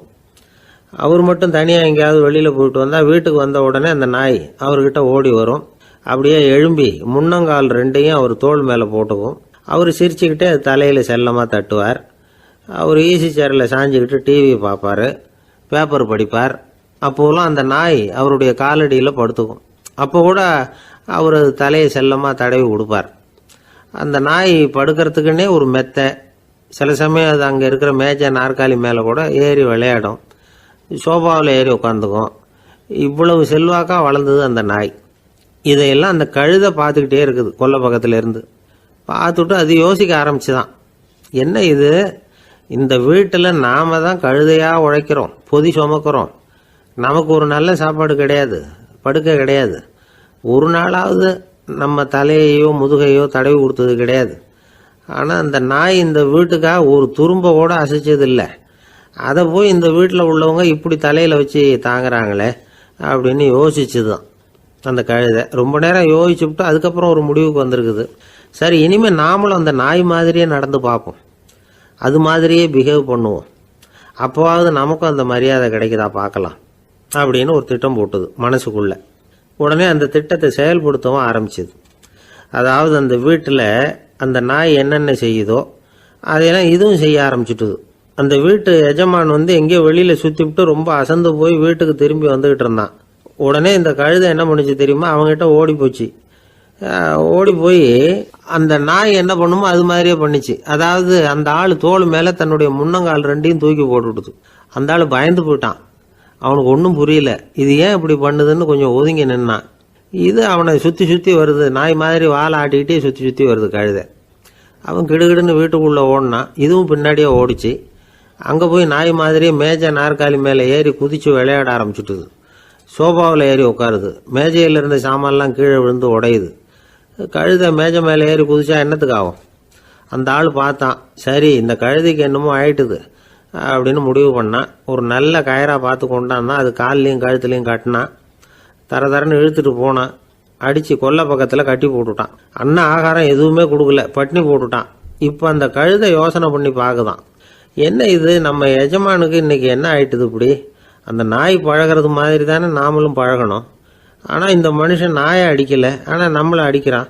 இப்படி கொண்டாந்து கட்டி போட்டானே, என்ன காரணமாக இருக்கும் அப்படின்னு யோசனை பண்ண ஆரம்பிச்சுட்டு தான் அந்த கழுதை. எதுக்கு இந்த கதைன்னா, இது மாதிரியே நாம கூட சில சமயம் யோசிக்கிறது உண்டாம். இயல்புலேருந்து மாறி நடக்க ஆரம்பிச்சிட்டோம்னா பல சமயங்களில் இப்படி யோசிக்கிறது மாதிரி தான் ஆகிடும். அதனால தான் ஒரு மனுஷன் எப்படி நடந்துக்கணுமோ அப்படி நடந்துக்கிட்டாதான் நமக்கு மரியாதை. வெறி நாய் கடிச்சுட்டா மனுஷன் அது மாதிரியே ஆகிடுறான் பார்த்தீங்களா, அவனோட இயல்பு மாறி போடுது. ஒருத்தனை பார்த்து இன்னொருத்தன் கேட்டானா, வெறி நாய் ஒன்று உன்னை கடிச்சுட்டா நீ என்ன பண்ணுவே அப்படின்னு கேட்டிருக்கான். நான் உடனே பேப்பரும் பேனாவும் கேட்பேன் நானா இவன். ஏன் உயில் எழுதுறதுக்கான்னு கேட்டிருக்கான் அவன். இல்லை, நான் யாரையெல்லாம் கடிக்கணும்னு ஒரு லிஸ்ட்டு தயார் பண்ணணும்ல, அதுக்காக அப்படின்னு நானும்.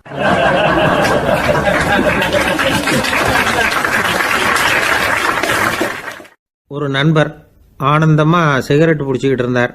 இந்த பழக்கத்தை விட்டுவிடுங்களேன் அப்படின்னு சொல்லி பார்த்தோம். விட்டுடலாம்னு தான் பார்க்குறேன், ஆனால் முடியலையேன்னார். மனசு வச்சா எல்லாம் முடியும் அப்படின்னோம். அவர் கொஞ்ச நேரம் யோசனை பண்ணார். அப்புறம் சொன்னார், சரி சார், இதுதான் நான் பிடிக்கிற கடைசி சிகரெட் அப்படின்னு சொல்லி ரொம்ப அழுத்தமாக புகையை உள்ளுக்கு இழுத்தார். அதுக்கப்புறம் அந்த துண்டு சிகரெட்டை வீசி எறிஞ்சுட்டார். ஒருத்தர் இது மாதிரி தீர்மானம் பண்ணி தன்னுடைய கடைசி சிகரெட்டை தூக்கி எறிஞ்சுட்டார்னா அது ஒரு பெரிய விஷயம்தான். அதுக்கு பிறகு அவர் உடம்புல படிப்படியாக என்னென்ன மாற்றங்கள் நடக்கும் அப்படிங்கிறத பற்றி ஒரு விவர பட்டியலே வெளியிட்டிருக்கிறாங்க. அது என்ன விவரம் தெரியுமா? ஒருத்தர் புகைப்பிடிக்கிற பழக்கத்தை நிறுத்துறாருன்னு வச்சுங்க.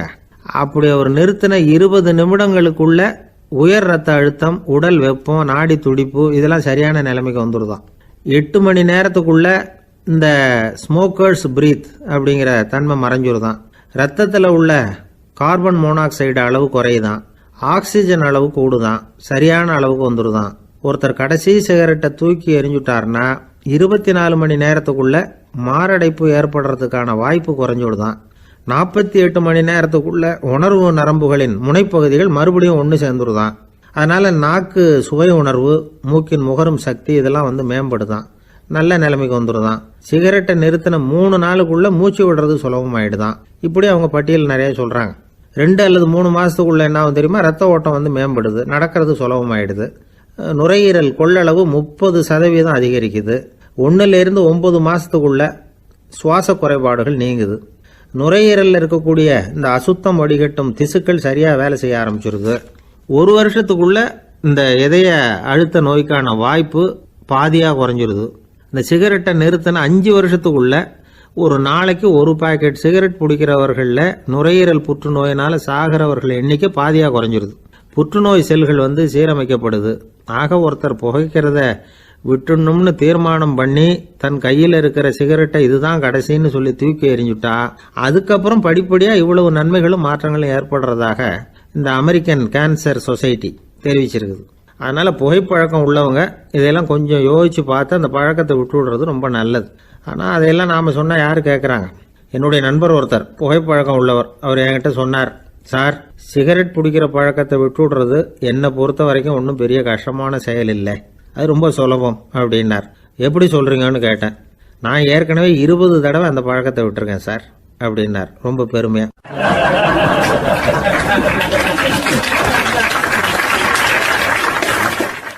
குடும்பத்தில் அப்படிலாம் இருந்து சமாளிக்கிறாங்க. குடும்பத்தில் ஒருத்தர் அனுசரிப்பு தன்மைங்கிறது ரொம்ப அவசியம். கணவன் மனைவின்னா அனுசரித்து போகணும்னு சொல்லுவாங்க. அதாவது ஒரு கணவன் அதுக்காக தான் அந்த காலத்துலலாம் ஒரு வீட்டுக்கு மாப்பிள்ளை தேடுறதுங்கிறது ஒரு பெரிய குடும்பத்தை நிர்வகிக்கிற அளவுக்கு ஒரு கணவனாக வரக்கூடிய எப்படி இருக்கணும் அப்படின்னா, அந்த காலத்தில் புலி வேட்டைக்கு போகணும். ஒரு பொண்ணுக்கு மாப்பிள்ளை தேடுறதுன்னா நம்ம தமிழ் பழக்கம் என்னென்னா, காட்டுக்கு போய் ஒரு புலியை வேட்டையாடிட்டு வரணும். அந்த புலி பல்லு அல்லது நகத்தை கொண்டுட்டு வரணும் அந்த இளைஞன். அதை வீட்டில் கொடுப்பான். அதை தான் கட்டி அதை இதாக கட்டுவாங்க, மாலையாக போடுவாங்க, தாலியாக கட்டுவாங்க. அதாவது வீரம் இருக்கா பையனுக்குன்னு பார்ப்பாங்க. ஒரு பொண்ணு வேணும்னா நீ முதல்ல வீட்டுக்கு பொண்ணு கேட்க போகக்கூடாது, காட்டுக்கு போகணும், போய் புளியை கொண்டு வா, அதுக்கப்புறம் தான் உனக்கு பொண்ணு அப்படின்னு சொல்லுவாங்க.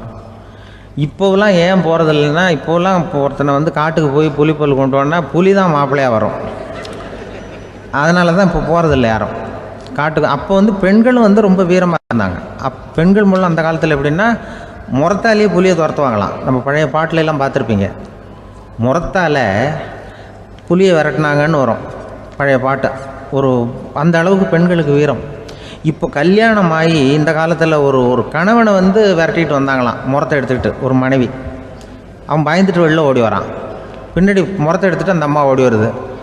இவனை தனியாக பிடிச்சி கொண்டு போய், என்னப்பா இந்த மனைவிட்டு இப்படி பயந்து ஓடி வரியே, முறத்தால் துரத்துறா இப்படி வரியே அப்படின்னு தான் அவன் அப்படியே தடுமாறிக்கிட்டு, அதெல்லாம் ஒன்றும் இல்லை, அவன் என்ன புலியாக நினைக்கிறா அப்படின்னு ஒரு பெருமையாக சொல்லிட்டானான். அந்த காலத்தில் புலியை தான் முறத்தால் விரட்டினாங்க, இப்போ புருஷனை விரட்டுறாங்க அப்படின்னு சொல்லி. அப்படி அந்த காலத்தில் கணவனுக்கு ஒரு குடும்பத்தை நிர்வகிக்கிற திறமை இருக்கா, உடல் வலிமை தான் முக்கியம். இப்போ கூட மதுரை பக்கத்தில் ஐயாவுக்கு தெரியும், அந்த இளவட்டக்கல்லுன்னு ஒரு ஊருக்கு ஊர் எல்லையில் கிடக்கும். ஊர் எல்லையில் ஒரு பெரிய கல் கிடக்கும். அந்த ஊருக்கு பொண்ணு கேட்க போகிறவங்க அந்த கல்லை தலைக்கு மேலே தூக்கி காட்டணும், அப்படியே தூக்கி தலைக்கு மேலே வசதி கீழே போடணும். அந்த வலு இருந்தால் தான் நீங்கள் அந்த ஊருக்குள்ளேயே போகலாம், பொண்ணு கேட்குறதுக்கு போகலாம். இல்லைன்னா நீ திரும்பி போக வேண்டியதான். அந்த வலிமை இருக்கா மாப்பிள்ளைன்னு பார்க்குறாங்க. இளவட்டக்கல்லுன்னு பேர். அப்போ என்ன பண்ணாங்கன்னா, ஒரு 1000 வருஷத்துக்கு முன்னாடி அந்த கல்லை தலைக்கு மேலே தூக்கி கீழே போடுவாங்களாம்.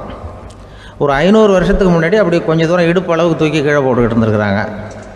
அதுக்கப்புறம் ஒரு 100 வருஷத்துக்கு முன்னாடியெல்லாம் அப்படி முழங்கால் அளவுக்கு அப்படி தூக்கி போட்டால் போகிறோம்னு வச்சுருந்தாங்களாம்.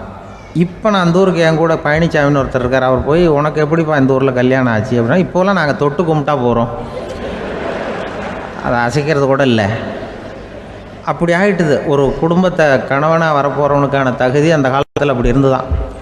அப்படி கணவன் தேர்ந்தெடுக்கிறது, குடும்ப தலைவனை தேர்ந்தெடுக்கிறது ஒரு பெரிய காரியம். ஒரு பெரிய செல்வந்தர் போட்டி வச்சாராம். ஒரு நீச்சல் குளம், அதில் யார் வேணாலும் குதித்து அந்த பக்கம் போய் கரையேறலாம். அந்த நீச்சல் குளத்தில் விஷப்பாம்புலாம் கிடக்கு. யார் துணிஞ்சு அந்த விஷப்பாம்பு இருக்கிற குளத்தில் குதித்து அந்த பக்கம் போய் கரையேறானோ அவனுக்கு ஒரு 100 ஏக்கர் நிலம் கொடுப்பேன். அது வேண்டான்னா ஒரு 1000 ஆடு கொடுப்பேன். அதுவும் வேண்டான்னா என் பொண்ணை கொடுப்பேன் அப்படின்னு போட்டி வச்சார். அதான் மாப்பிள்ளையை தேர்ந்தெடுக்கிறதுக்கு அவர் ஒரு வழி, நீச்சல் குளத்தில் குதித்து கரையேறணும். இப்போ அந்த ஊரில் இருக்கிற இளைஞர்கள்லாம் பார்க்குறாங்க அந்த குளத்தில் குதிக்கணும்னு. ஆனால் குளத்தில் வெறும் விஷப்பாம்புலாம் கிடக்கு. இது என்ன பண்ணுறதுன்னு பார்த்தா யாருமே குதிக்கிறதுக்கு தைரியம் வரல. திடீர்னு ஒருத்தன் துணிஞ்சு குதித்தான். படபடன்னு அடிச்சுட்டு போய் அந்த பக்கம் கரையேறிட்டான். கரையேறின உடனே பரவாயில்லையே ஒரு ஆள் வந்துட்டான்னு சொல்லி அவனை அந்த இளைஞனை போய் பிடிச்சிட்டு வந்தாங்க. அந்த பெரியவர் கேட்டார், ஏப்பா இவ்வளவு பெரிய விஷப்பாம்பெல்லாம் கிடக்கிற நீச்சல் குளத்தில் நீ துணிஞ்சு குதித்து கரையேறி இருக்கிற, உனக்கு என்ன 1000 ஏக்கர் நிலம் கொடுத்துறவா, 100 ஏக்கர் நிலம் கொடுக்கவா சொல்கிறப்படி அப்படின்னா, வேண்டாம் சார்ன்றிருக்கான். ஓஹோ அப்படின்னா ஒரு 1000 ஆடு வேணுமா உனக்கு அப்படின்னா, அதுவும் வேண்டாம் சார். ஓ அப்படின்னா என் பொண்ணு வேணுமா அப்படின்னா, அதுவும் வேண்டாம் சாருங்கிறான். அப்புறம் எதுக்குடா குதிச்சுன்ட்டு என்ன உனக்கு என்ன தான் வேணும் அப்படின்னு கேட்டிருக்கார். என்னை எவன் பிடிச்சி தள்ளி விட்டவன்னு தெரியணும் அப்படின்ட்டுருக்கான். அதுக்காக அவன் பார்த்துருக்கான். அப்படி இருந்தால் தான் துணிச்சல் வரும் இந்த காலத்தில். எதுக்கு இவ்வளவு சங்கடம்லாம் வச்சாங்கன்னா, ஒரு குடும்பத்துக்கு தலைவராக வர வேண்டிய ஒரு ஆள், கணவனாக இருக்க வேண்டியவனுக்கு துணிச்சல் இருக்கா, தைரியம் இருக்கா அப்படிங்கிறது பார்க்குறதுக்காக இப்படிப்பட்ட தேர்வு முறைகள்லாம் வச்சுருந்தாங்க அந்த காலத்துலலாம். இப்போலாம் கல்யாணம் பண்ணுறது ஆளுக்கு நேரில் பார்க்காமலே கூட கல்யாணம் நடக்குது இன்டர்நெட்டில். இப்போ சர்டிஃபிகேட் கேட்குறாங்க, நோய் நொடி இல்லாமல் இருக்காரா பார், காட்டுக்கெலாம் போக வேண்டாம், நேராக ஆஸ்பத்திரிக்கு போய் ஒரு சர்டிஃபிகேட் வாங்கிட்டு வா, உனக்கு ஒன்றும் வியாதி இல்லைன்னு ப்ரூவ் பண்ணு, அதுக்கப்புறம் பார்த்துக்கலாம், மற்றதை பேசுவோம் அப்படின்னு சொல்லி அப்படி இருக்குது நிலைமை. அதனால் குடும்பத்தில் அந்த கணவனாக இருக்கிற வேண்டியவனுக்கு பொறுப்பு அதிகம். ஏன்னா எல்லாத்தையும் அனுசரித்து போக வேண்டியதாக வந்தான்.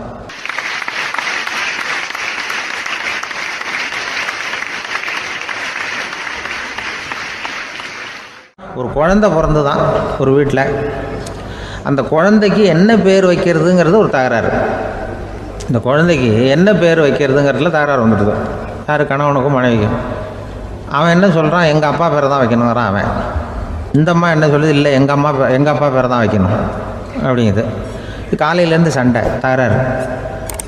எதிர்த்த வீட்டுக்காரன் பார்த்தான், இது என்ன காலையிலேருந்து எதிர்த்த வீட்டில் தகராறு நடக்குது, என்னென்னு போய் கேட்டிருக்கான். என்னம்மா உங்களுக்கு உள்ள தகராறு, காலையிலேருந்து பார்த்தேன் அப்படின்னா, ஒன்றும் இல்லைம்மா, எங்கள் குழந்தைக்கு பேர் வைக்கிறதுல எங்களுக்குள்ளே ஒத்து போக முடியல, நான் எங்கள் அப்பா பேரை வைக்கணுங்கிறேன், அந்த அம்மா அவங்க அப்பா பேரை வைக்கணுங்குது, அதுதான் எங்களால் குடும்பத்தில் ஒரு நிம்மதி இல்லாமல் இருக்கிறோம், தகராறு பண்ணிகிட்ருக்கோம் அப்படின்னு நானா. அப்போ எதிர்த்த வீட்டுக்காரன் சொல்லியிருக்கான், எதிர்த்த வீட்டுக்காரன்னு நான் எதுக்கு இருக்கிறேன், நான் பஞ்சாயத்து பண்ணி வைக்கிறேன், இப்போ உங்களுக்குள்ள என்ன இது பேர் தானே வைக்கணும், ஏன்ப்பா உங்கள் அப்பா பேர் என்ன அப்படின்னு அவனை கேட்டிருக்கான்.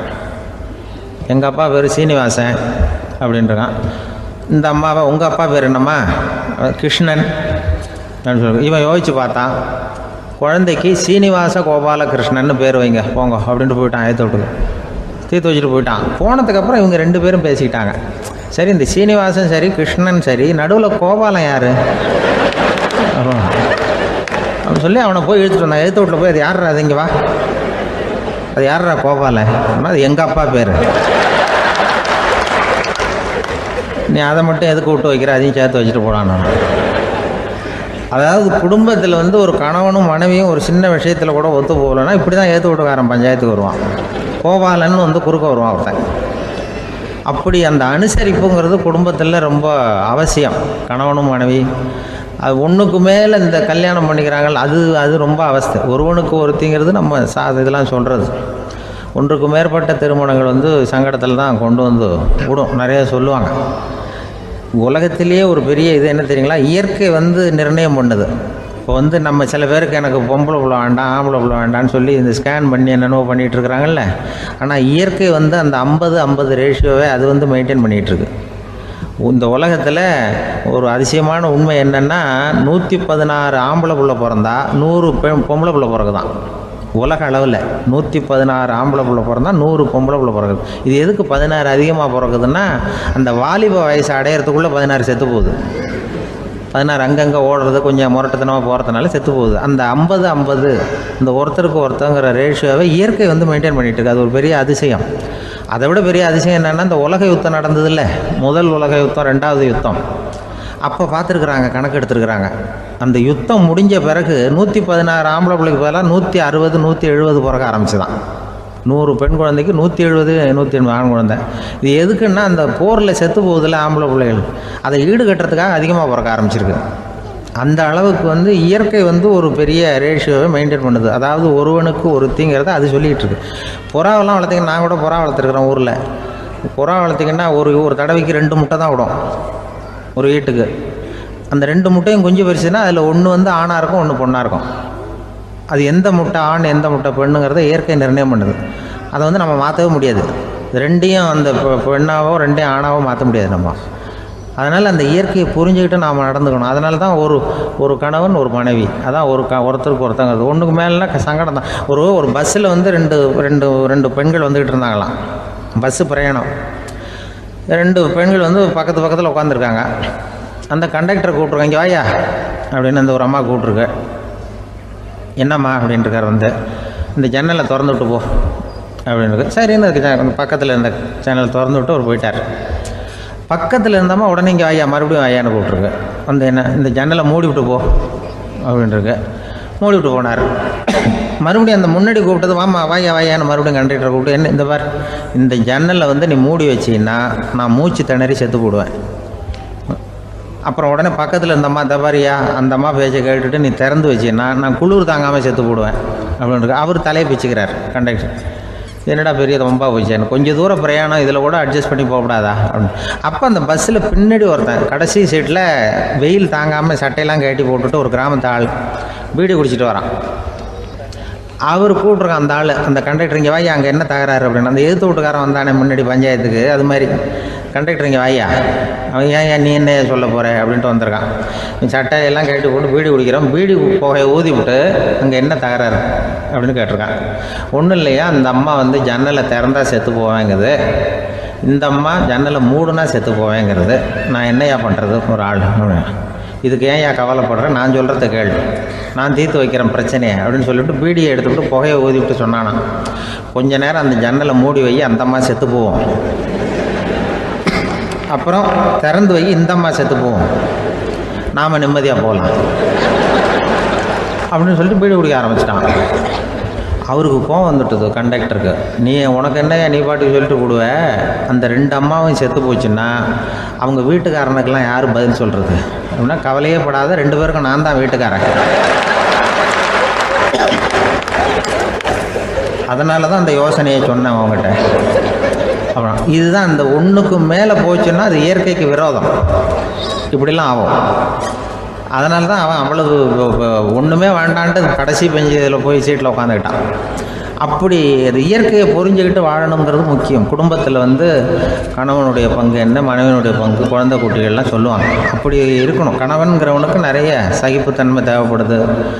மனித நேயம்ங்கிறத பற்றி சொல்லுவாங்க. மனித நேயம் ஏன்னா ஒரு கணவனாக இருக்கணும், மனைவி மனைவியாக இருக்கணும். ஒரு மனுஷன் வந்து இன்றைக்கி வந்து மனிதனாக இல்லை, மனித நேயம் குறைஞ்சி போச்சு, எது குடும்ப உறவுகள்லாம் ரொம்ப மாறி போச்சுன்னு சொல்லலாம். இப்போ நாகரிகத்தில் அப்படி தான் இருக்குது. ஒரு இதில் ஒருத்தன் என்ன பண்ணியிருக்கிறான், ஒரு சின்ன பையனை கொண்டு வந்தானா, ஒரு சின்ன பையன் பக்கத்தில் இருக்கான். ஒரு பெரியவர் கேட்டிருக்கார், யாருப்பா அந்த பையன் அப்படின்னு கேட்டிருக்கார். இவன் சொன்னான்னா, இந்த பையன் எனக்கு தூரத்து உறவுன்னு இருக்கான். சரி, தூரத்து உறவுன்னா எப்படி அப்படின்னு கேட்டிருக்கான். இந்த பையன் எங்கள் அப்பாவுக்கு 8வது பிள்ளை அப்படின்னானா. கூட பிறந்தவனே அவ்வளோ தூரமாக போயிட்டான், 8வதாக பிறந்தான். அப்படி இருக்கு குடும்ப உறவுகள்ங்கிறது. மனுஷனுக்கு வந்து வேல்யூ விஞ்ஞானம் எப்படி போட்டிருக்குன்னா, ஒரு மனித உடம்பில் இருக்கிற கால்சியத்தை மட்டும் தனியாக எடுத்தால் ஒரு சின்ன ரூமுக்கு வெள்ளை அடிக்கலாமா. ஒரு மனுஷ உடம்புல இருக்கிற பாஸ்பரஸை மட்டும் தனியாக எடுத்தால் ஒரு 40 நெருப்பு குச்சி தயார் பண்ணலாம். ஒரு மனுஷ உடம்புல இருக்கிற இந்த கொழுப்பு சத்தை மட்டும் தனியாக எடுத்தால் ஒரு 7 சோப்பு கட்டி தயார் பண்ணலாம். அது மாதிரி ஒரு மனுஷ உடம்புல இருக்கிற இரும்பு சத்தை மட்டும் தனியாக எடுத்தால் ஒரு 2 அங்குல ஆணி 2 செய்யலாம். இவ்வளவுக்கும் விலை போட்டால் 42 ரூபா 50 காசு.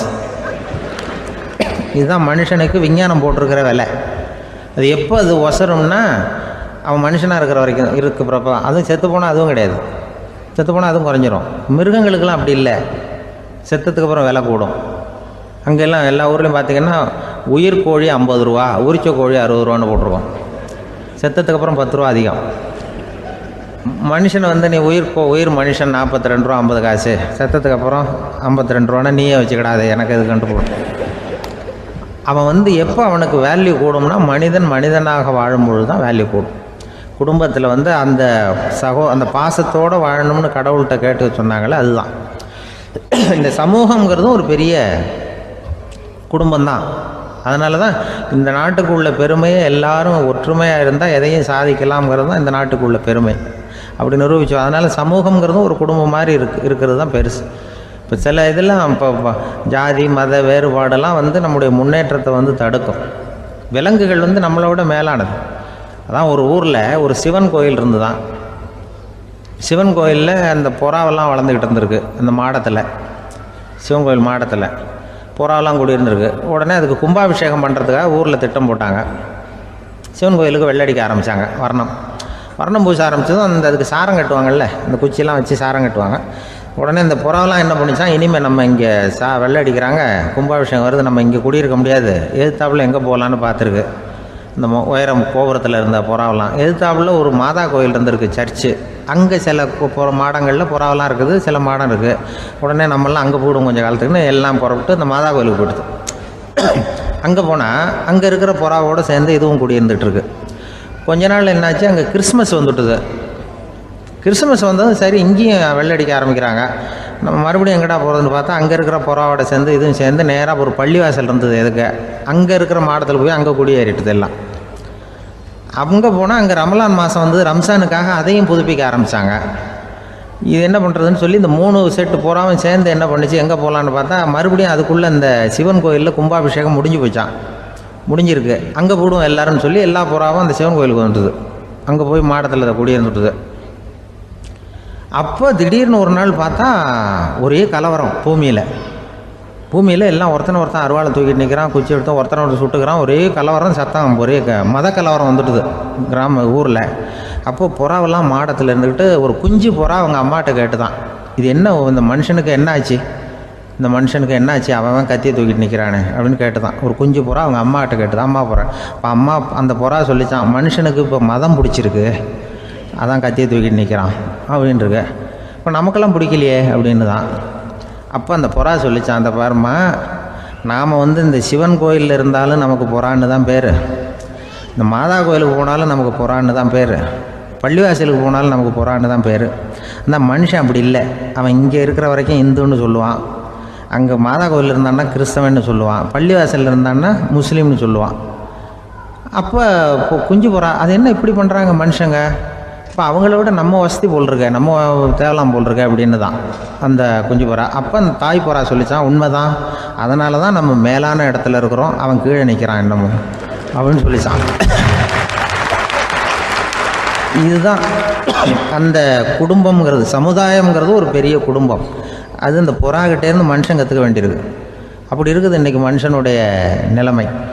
அதை வந்து புரிஞ்சுக்கணும். அப்படி தான் ஒவ்வொரு இதுலேயும் நாம் வந்து நடந்து கொள்ள வேண்டியிருக்குது. மிருகங்கள்கிட்டேருந்து கற்றுக்கிற வாய்ப்பெல்லாம் இருக்குது. அப்படி சொல்லுவாங்க. இதில் ஒரு பெரிய நீதிபதி இருந்தார் சென்னையில், உண்மையாக நடந்தது.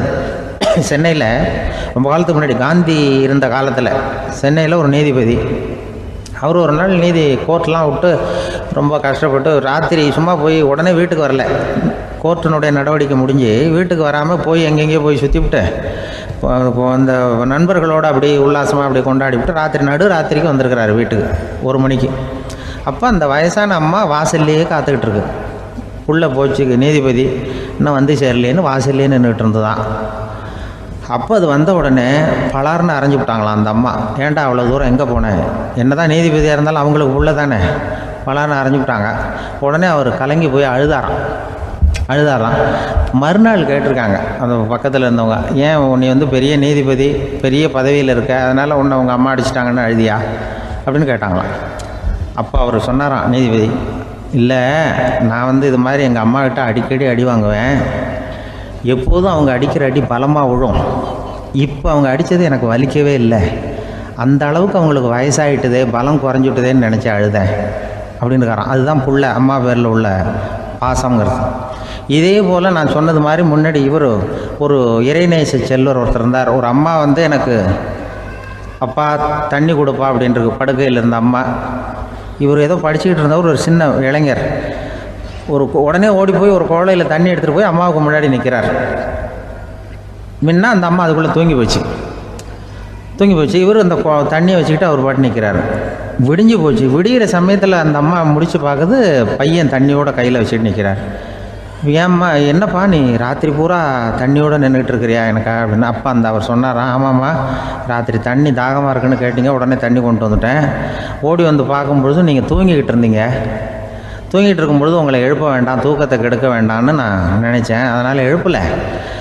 தூக்கம் முழிக்கிற சமயத்தில் உடனே தாகமாக இருக்கும், தண்ணி குடிக்கணும்னு ஆசைப்படுவீங்க, அதனால் தண்ணியை பக்கத்துலேயே வச்சுட்டு நிற்கிறேன் அப்படின்னு அந்த இளைஞர் சொன்னாராம். அப்படியே கட்டி பிடிச்சிட்டு நீ பிற்காலத்தில் பெரிய அறிஞராக வருவேன்னு சொல்லி அந்த அம்மா வரணும்னு சொல்லி இறைவனை வேண்டாங்களாம். அவர் தான் இஸ்லாமிய மார்க்கத்தில், தீன் மார்க்கத்தில் பெரிய ஆளானது. அதாவது ஷர்புதீன் யாஹ்யான்னு ஒருத்தர், அவர் பெரிய இஸ்லாமிய பேரறிஞராக வந்தார். இப்படி அம்மா பேரில் பாசமாக உள்ளவங்களாம் இருந்தாங்க நிறையா. அப்படி அந்த குடும்பத்தில் வந்து அந்த பாசம் நேசம் எவ்வளவு இருக்கோ அவ்வளவுக்கு அவர்கள் உயர்வார்கள்ங்கிறது தான் நம்முடைய பெரிய இதெல்லாம் பெரியவங்கள்லாம் சொல்லியிருக்கிறது அதுதான். அதனால தான் அந்த கணவனுடைய பங்கு என்ன, மனைவியினுடைய பங்கு என்ன, பிள்ளைகளுடைய பங்கு என்னங்கிறத பற்றி ரொம்ப விவரமாக சொல்கிறதுக்காக தான் அதை பற்றி நாம் சிந்திக்க வேண்டிய நேரம் இதுங்கிறதுனால தான். கணவனுக்கு வந்து இது வந்துடக்கூடாது, அதாவது கோபம் வரக்கூடாது, நிதானம் வேணும் அப்படின்லாம் சொல்லுவாங்க. நிதானம், கணவன் வந்து கோபப்படக்கூடாதுமா. அதுக்கு நாங்கள் மனுஷனுக்கு சினம் தவிர்த்தல்னு பயிற்சியெல்லாம் கொடுக்குறாங்க. இப்போது மனுஷன் கோபப்படாமல் இருக்கணும், போகணும் வரணும், அதுக்கு சொல்லுவோம் நாங்கள். சும்மா கதை ரூபமாக சொல்கிறது. அங்கே வேதாத்திரி மகரிஷின்னு இருக்கார், அவர் இதில் வந்து சினம் தவிர்த்தல்னு பயிற்சியை கொடுப்பாங்க. குடும்ப தலைவர்கள் பெரியவங்கள்லாம் வந்து அந்த பயிற்சியை எடுத்துக்கணும். என்ன கூப்பிட்டாங்க ஒரு தரம், சினம் தவிர்த்தல்னு ஒரு பயிற்சி கொடுக்குறோம், அதில் நீ வந்து பேசுன்னாங்க. நான் சொன்னேன், நான் பயிற்சிக்கு வேணா வரேன், என்னை பேச வேண்டாம் சார், நான் வந்து பயிற்சி கற்றுக்கிறேன். என்ன இல்லை நீ அதெல்லாம் பயிற்சி நாங்கள் கொடுக்குறோம், நீ உனக்கு என்ன தெரியுமோ சொல்லு, மனுஷன் கோவப்படாமல் இருக்கணும், அதுக்கு ஏதாவது வழி சொல்லிட்டு போ அப்படின்னு கூப்பிட்டாங்க. சரின்ட்டு போனேன். அங்கே போய் நான் சொன்னேன், இது மாதிரி எனக்கு தெரிஞ்சது ஒரு கதை மாதிரி சொன்னேன். மீனம்பாக்கம் ஏர்போர்ட், அங்கே ஜப்பானுக்கு போக வேண்டிய ஒரு பிரயாணி லக்கேஜோடு நிற்கிறார் நிறையா. இதை வாங்கி பிளேனில் ஏற்றக்கூடிய ஒரு தொழிலாளி அவர்கிட்ட ஒரு சண்டை போடுறார், அடிக்க போகிறார், திட்டுறாரு, கண்டாமலான்னு திட்டுறார். அவர் இதை ஒருத்தர் பார்த்துக்கிட்டே இருக்கார். அந்த சினம் தவிர்த்தல் பயிற்சி கொடுக்குற பேராசிரியர் ஒருத்தர் பார்த்துக்கிட்டே இருக்கார். இது எப்படி இவன் இந்த ஆள் அவ்வளவு கோபமாக அடிக்க போகிறான், திட்டுறான் அந்த பெரிய மனுஷன், இவர் பதிலுக்கு அவர் திட்டவே இல்லையே. அந்த தொழிலாளி சிரிச்சுக்கிட்டே சரி சார் அப்படின்னுட்டே இருக்கான். இவர் லக்கேஜை வாங்கி பிளேனில் ஏற்றுற தொழிலாளி இப்போ கண்ணாவுடனே அடிக்க போகிறான், திட்டுறான், முகம் செவந்து போச்சு. இவருக்கு என்ன ஆச்சரியம்னா, இந்த ஆள் இவ்வளவு கோவப்படுறான், அதை வாங்கி அந்த தொழிலாளி கொஞ்சம் கூட முகத்தில் கோபமே படலையே, சிரித்த முகத்தோடு இருக்கானே, இவன் வந்து நமக்கு பயிற்சி வகுப்பு எடுக்கலாம் போல இருக்கே அப்படின்னு இவர் நினச்சிட்டார். ரொம்ப நேரம் அவர் கத்திக்கிட்டு இருந்தார். சரி சார்ன்ட்டு அதை வாங்கிட்டு அவர் போயிட்டார். போனதுக்கப்புறம் இந்த ஆள் அப்புறம் பிளேன் வந்தது, ஏறி அவர் போயிட்டார், ஜப்பானுக்கு போயிட்டார். அதுக்கப்புறம் இந்த சினம் தவிர்த்தல் பேராசிரியர் ஓடி போய் அந்த தொழிலாளியை பிடிச்சி கொண்டு வந்தார். இந்த பாருப்பா, நான் வந்து காலையிலேருந்து பார்த்துக்கிட்டு இருக்கேன், அந்த ஆள் உன்னை அடிக்க வந்தான், திட்ட வந்தான், இவ்வளவு கோவப்படுறான், உனக்கு பதிலுக்கு நீ கோவமே படலையே, உனக்கு கோவமே வராதா, அது எப்படி நீ சினம் தவிர்க்கிறது, எப்படி உனக்கு கோவமே வரலையா அப்படின்னு கேட்டிருக்கார்.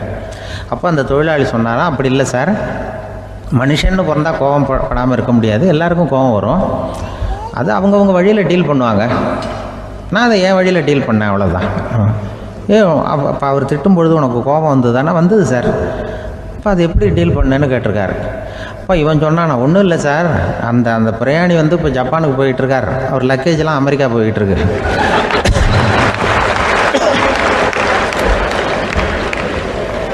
இதுக்கு நாம் எதுக்கு சார் அனாவசியமாக அவன்கிட்ட போய் சண்டை போட்டுக்கிட்டேன், அப்படி மாற்றி ஏற்றி விட்டா அவன் போய் பார்த்துக்கிறான் எங்கேயாவது. அதுதான் நான் சினம் தவிர்க்கிற வழி அப்படின்னு சொன்னாரான். உடனே இதை தான் எனக்கு தெரிஞ்சது கோபம் வராமல் இருக்கிறதுன்னு அங்கே பேசினேன் அந்த கூட்டத்தில். அதுக்கப்புறம் இன்ன வரைக்கும் அவங்க கூப்பிடுறதே இல்லை என்ன. ஏன்னா நாங்கள் முறையாக ஒருத்தன் கோவப்படாமல் இருக்கிறதுக்கு என்ன வழின்னு சொல்லி கொடுத்துட்ருக்குறோம்.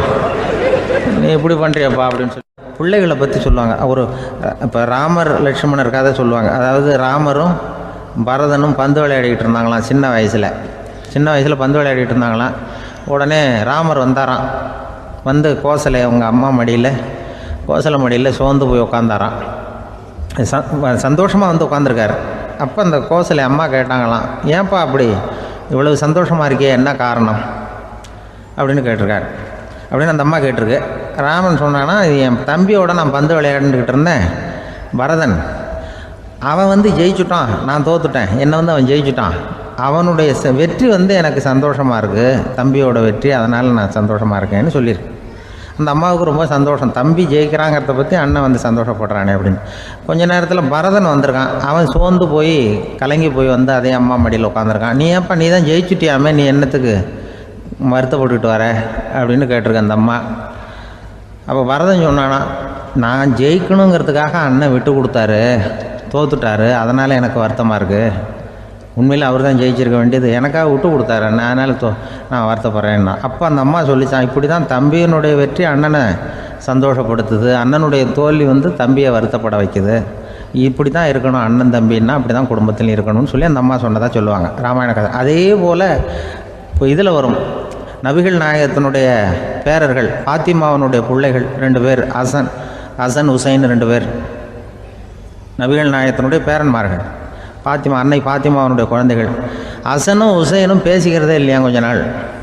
இந்த அம்மாவுக்கு அதை பார்க்குறாங்க, ஏதோ அண்ணன் தம்பிக்குள்ளே ஏதோ தகராறு போல் இருக்கு, ஏன் பேசிக்க மாட்டேங்கிறாங்க அப்படின்னு சொல்லி அந்த பிள்ளைகளை கூப்பிட்டு வச்சு அந்த அம்மா புத்தி சொல்லிச்சான். இதை பாருப்பா, நீ அண்ணன் தம்பிக்குள்ளே இது மாதிரி இருக்கக்கூடாது.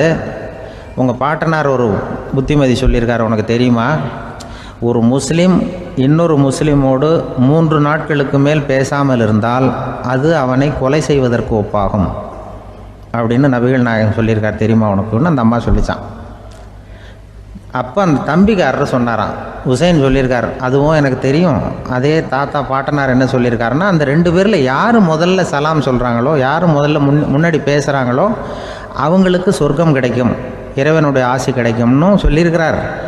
அந்த ஆசி அண்ணனுக்கு கிடைக்கட்டுமேங்கிறதுக்காக நான் பேசாமல் இருக்கிறேன் அப்படின்னா. அந்த ராமனும் பரதனும் எப்படி இருந்தாங்களோ அப்படி தான் ஹசனும் ஹுசைனும் இருந்திருக்கிறார்கள். அந்த பாசம்தான் குடும்பத்தில் வேணும். இப்போ எப்படின்னா, ஒரு 600 வருஷத்துக்கு முன்னாடி மனுஷனுக்கு இருந்த நெருக்கடி இருக்குது பாருங்கள். ஒரு 600 வருஷத்துக்கு முன்னாடி மனுஷனுக்கு எவ்வளோ நெருக்கடி இருந்ததோ அதுபோல் 40 பங்கு இப்போ அதிகமாகிட்டு தான் கண்டுபிடிச்சி சொல்லியிருக்கிறாங்க. அவ்வளவு நெருக்கடிக்கு மத்தியில் நாம் வாழ்ந்துக்கிட்டு இருக்கிறோம். ஒரு 600 வருஷத்துக்கு முன்னாடி என் தலையில் 1 கிலோ வச்சுக்கிட்டு நின்னேன்னு வைங்க, இப்போ 40 கிலோ வச்சுக்கிட்டு நிற்கிறேன். அப்படி ஒவ்வொரு மனுஷனுக்கும் வாழ்க்கையில் நெருக்கடி அதிகமாக போச்சு. இப்போ இந்த நெருக்கடியில் முன்னாடிலாம் யாரோ ஒருத்தர் தான் தியானம் பண்ணுவாங்க. தியானம்னா ஒருத்தர் 2 பேர் காட்டுக்கு போய் தியானம் பண்ணிகிட்டு இருப்பாங்க 600 வருஷத்துக்கு முன்னாடி. இப்போ வீட்டுக்கு வீடு தியானம் நடக்குது.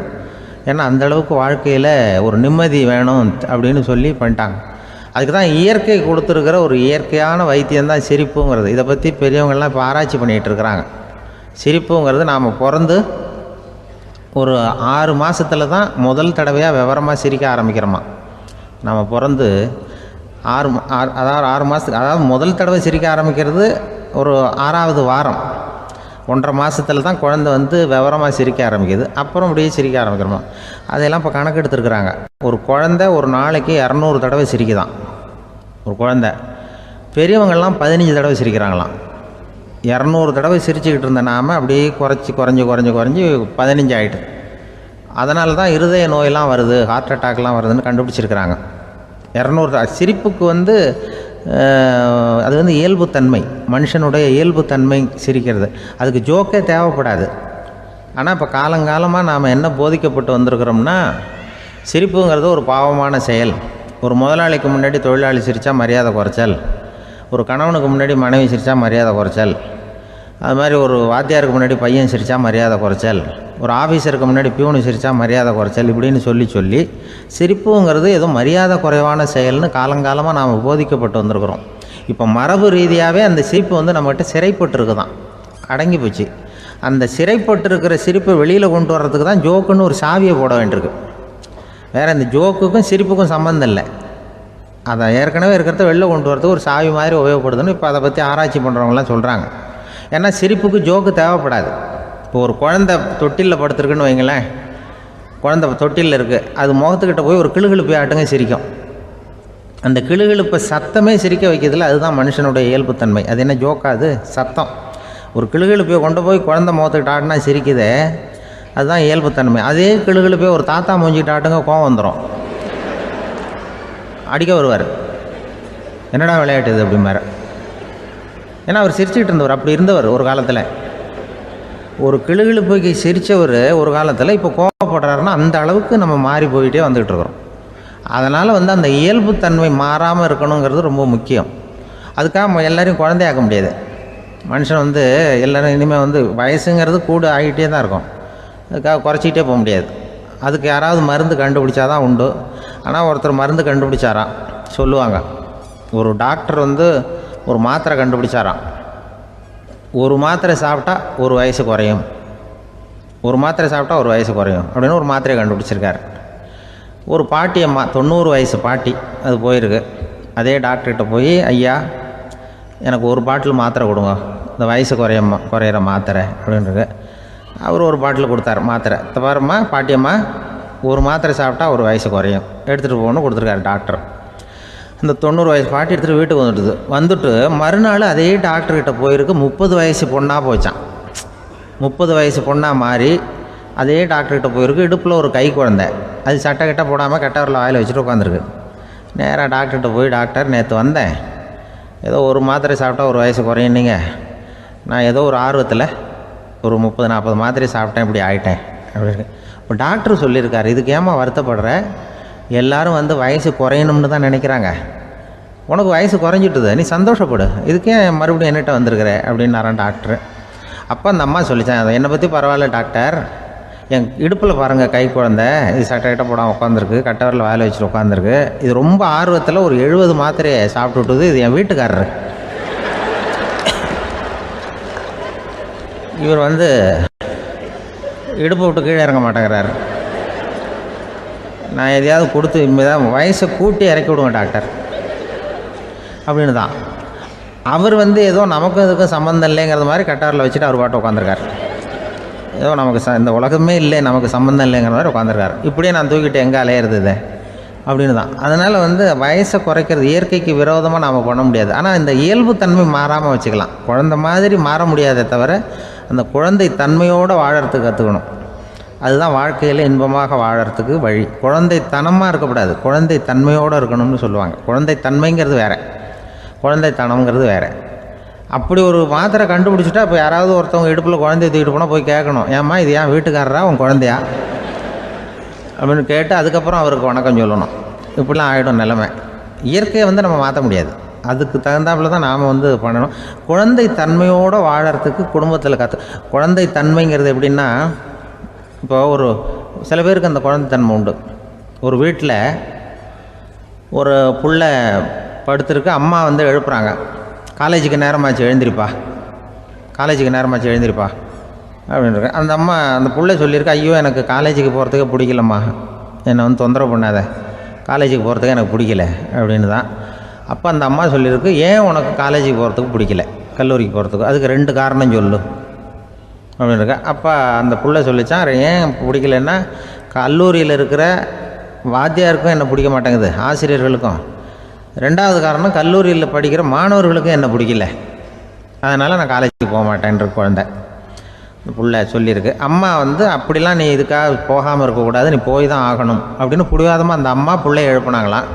சரி நான் எதுக்கு காலேஜ் போகணும்னு சொல்கிறேன், அதுக்கு நீ 2 காரணம் சொல்லு அப்படின்னு தான் அந்த புள்ள. அப்போ அந்த அம்மா சொன்னாங்களாம், நீ ஏன் காலேஜுக்கு போகணும்னா, முதல் காரணம் உனக்கு வயசு 52, 2வது காரணம் நீ தான் பிரின்சிபால் அப்படின்னு தான். என்ன இருந்தாலும் அவங்க அம்மாவுக்கு அது புள்ள தானே, அதுதான் குழந்தை தன்மைங்கிறது. 52 வயசுலேயும் குழந்தை தன்மையோடு இருக்கார் பாருங்கள், அதுதான் அந்த குழந்தை தன்மையோடு வாழறது தான் வெற்றிக்கு வழின்னு சொல்லுவாங்க.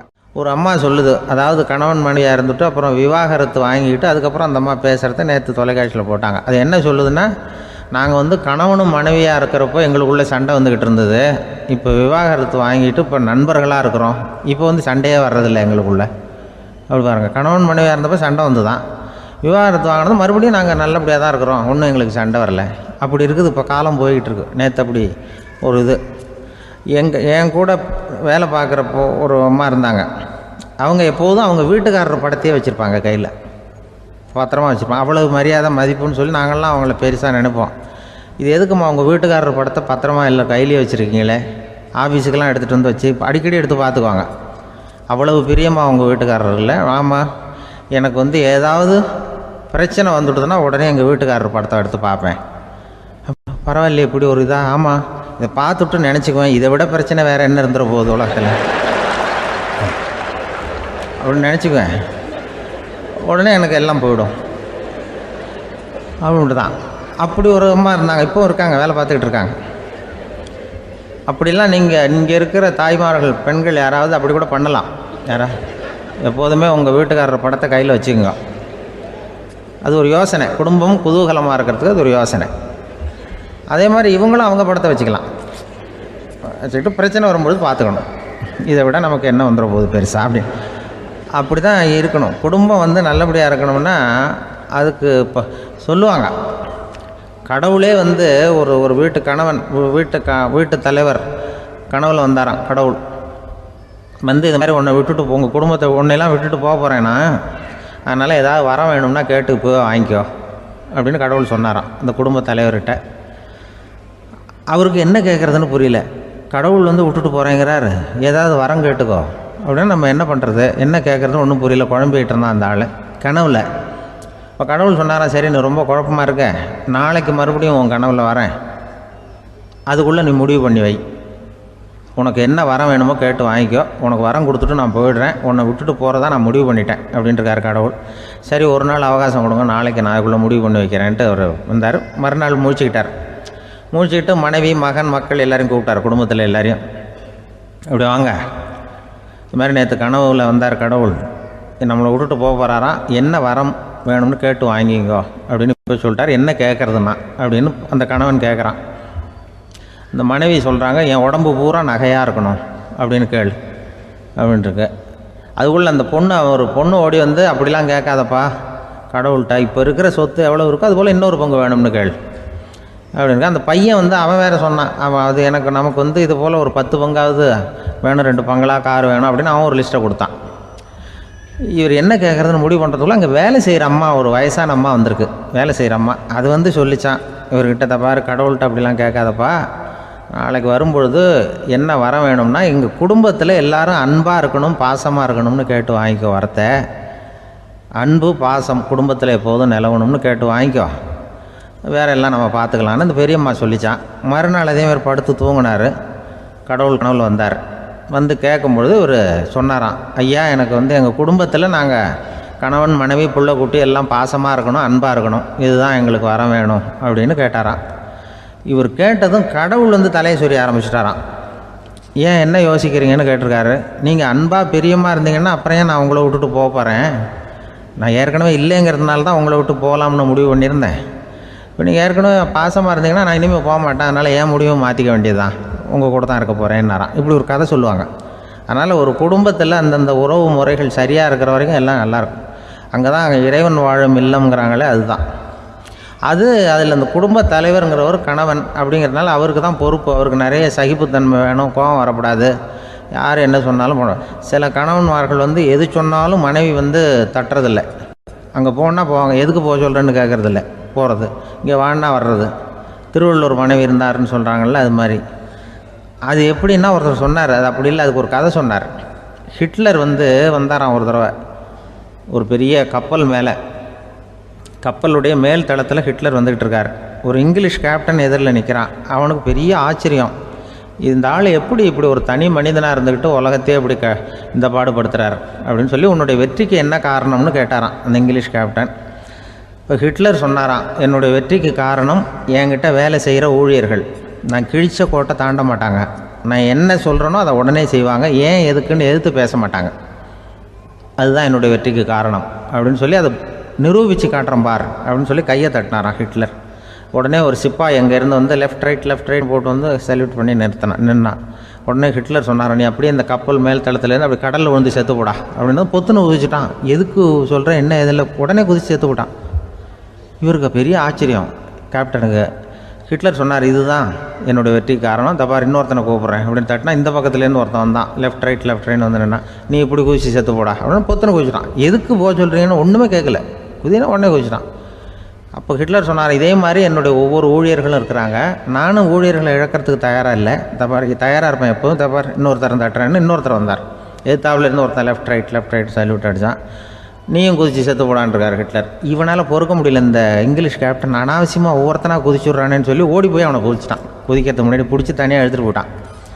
தனியாக எழுத்துட்டு போய் அந்த சிப்பாய்கிட்ட கேட்டாரான் அந்த இங்கிலீஷ் கேப்டன், ஏன்ப்பா அந்த ஆள் குதிக்க சொல்கிறான்னா நீ ஏன் எதுக்குன்னு கேட்குறது இல்லையா, உடனே குதித்து செத்து போகிறீங்களே, இதெல்லாம் என்ன அநியாயம் அப்படின்ட்டுருக்கான் அந்த இங்கிலீஷ் கேப்டன் கையை பிடிச்சிக்கிட்டு. உடனே அந்த சிப்பாய்க்கு கோவம் வந்துட்டு தான், உடையா கையை, இவன்ட்ட வேலை பார்க்குறத விட உழுந்து செத்து போகலான்னு நான் குதிக்கிறான்,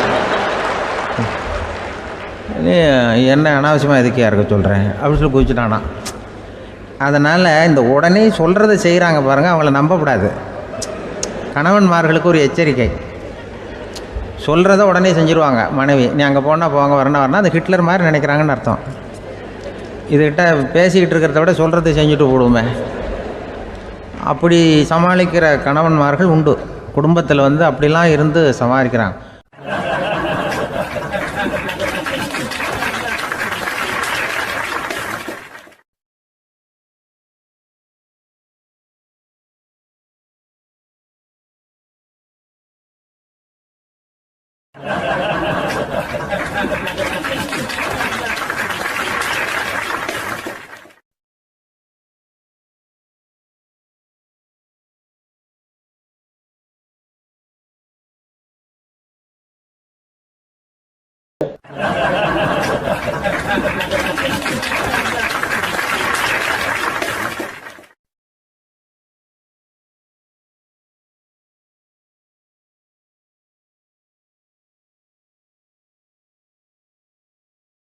ஒரு பெரிய கிராமம்.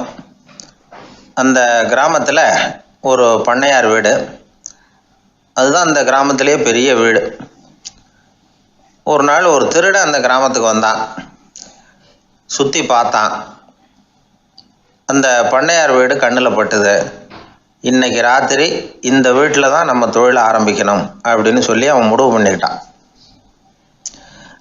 ஏன்னா அதுதான் அந்த கிராமத்திலே கொஞ்சம் பெரிய வீடு, அங்கே தான் அவன் எதிர்பார்க்குறது ஏதாவது கிடைக்கும் அப்படிங்கிறது அவனுடைய முடிவு.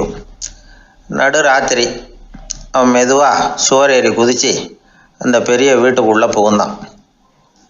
அங்கே போய் பார்த்தா முக்கியமான இடங்கள்ல எல்லாம் காவலுக்கு ஆள் நின்றுட்டு இருக்கிறாங்க ராத்திரி நேரத்தில்.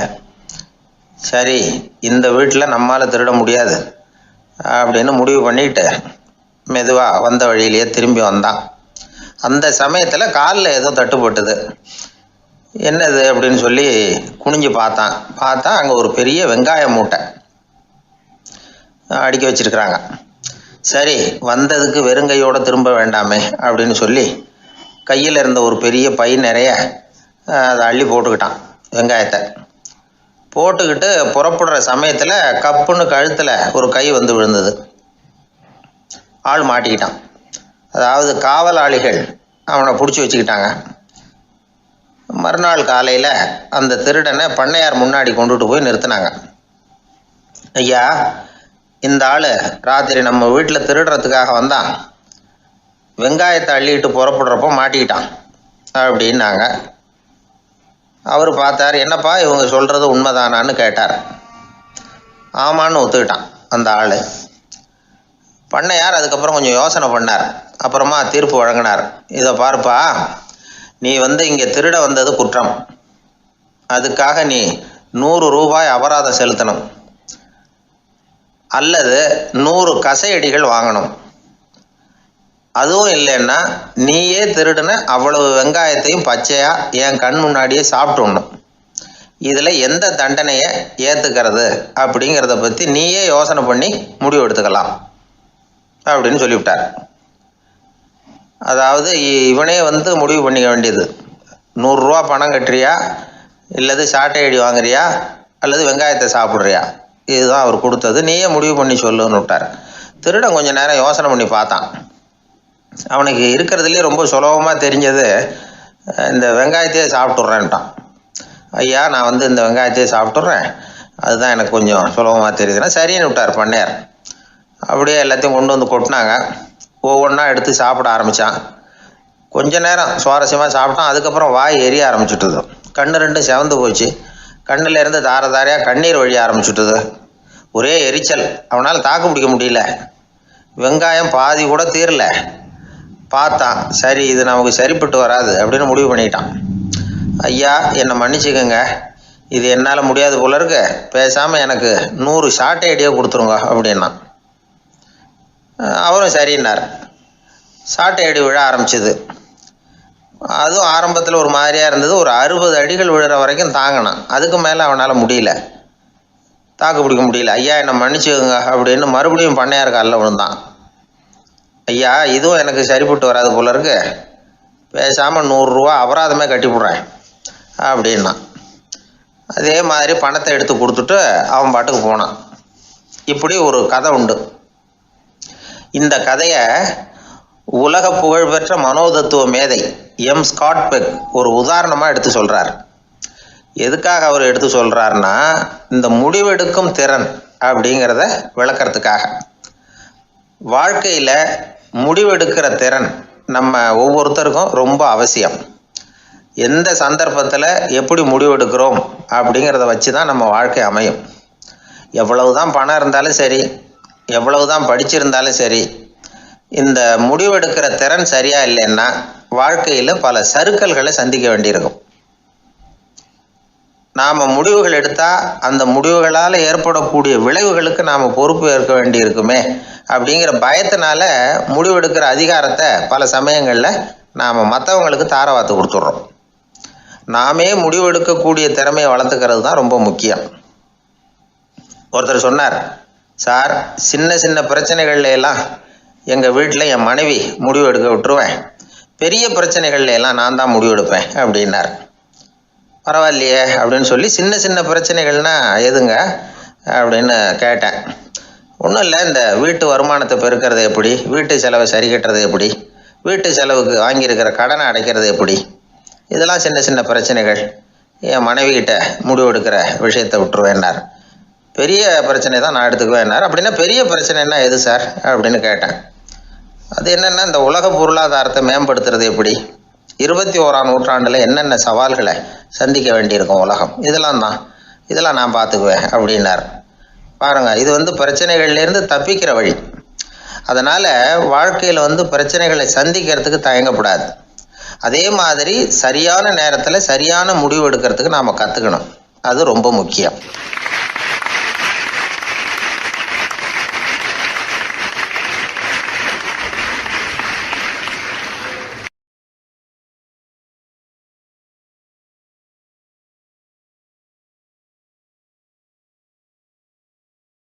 வாழ்க்கையில் வெற்றி பெற என்ன வழி, இது ஒரு முக்கியமான கேள்வி. இதுக்கு எல்லாரும் பொதுவாக சொல்கிற ஒரு பதில், உழைச்சா வெற்றி பெறலாம் அப்படிங்கிறது தான். வாழ்க்கையில் வெற்றி பெற உழைப்பு மட்டும் இருந்தால் போதாது, நேர்மையும் வேணும் அப்படிங்கிறார் பால் ஹாஃப்மேன். இவர் யார் தெரியுமா? இவர் ஒரு பெரிய பொருளாதார நிபுணர்.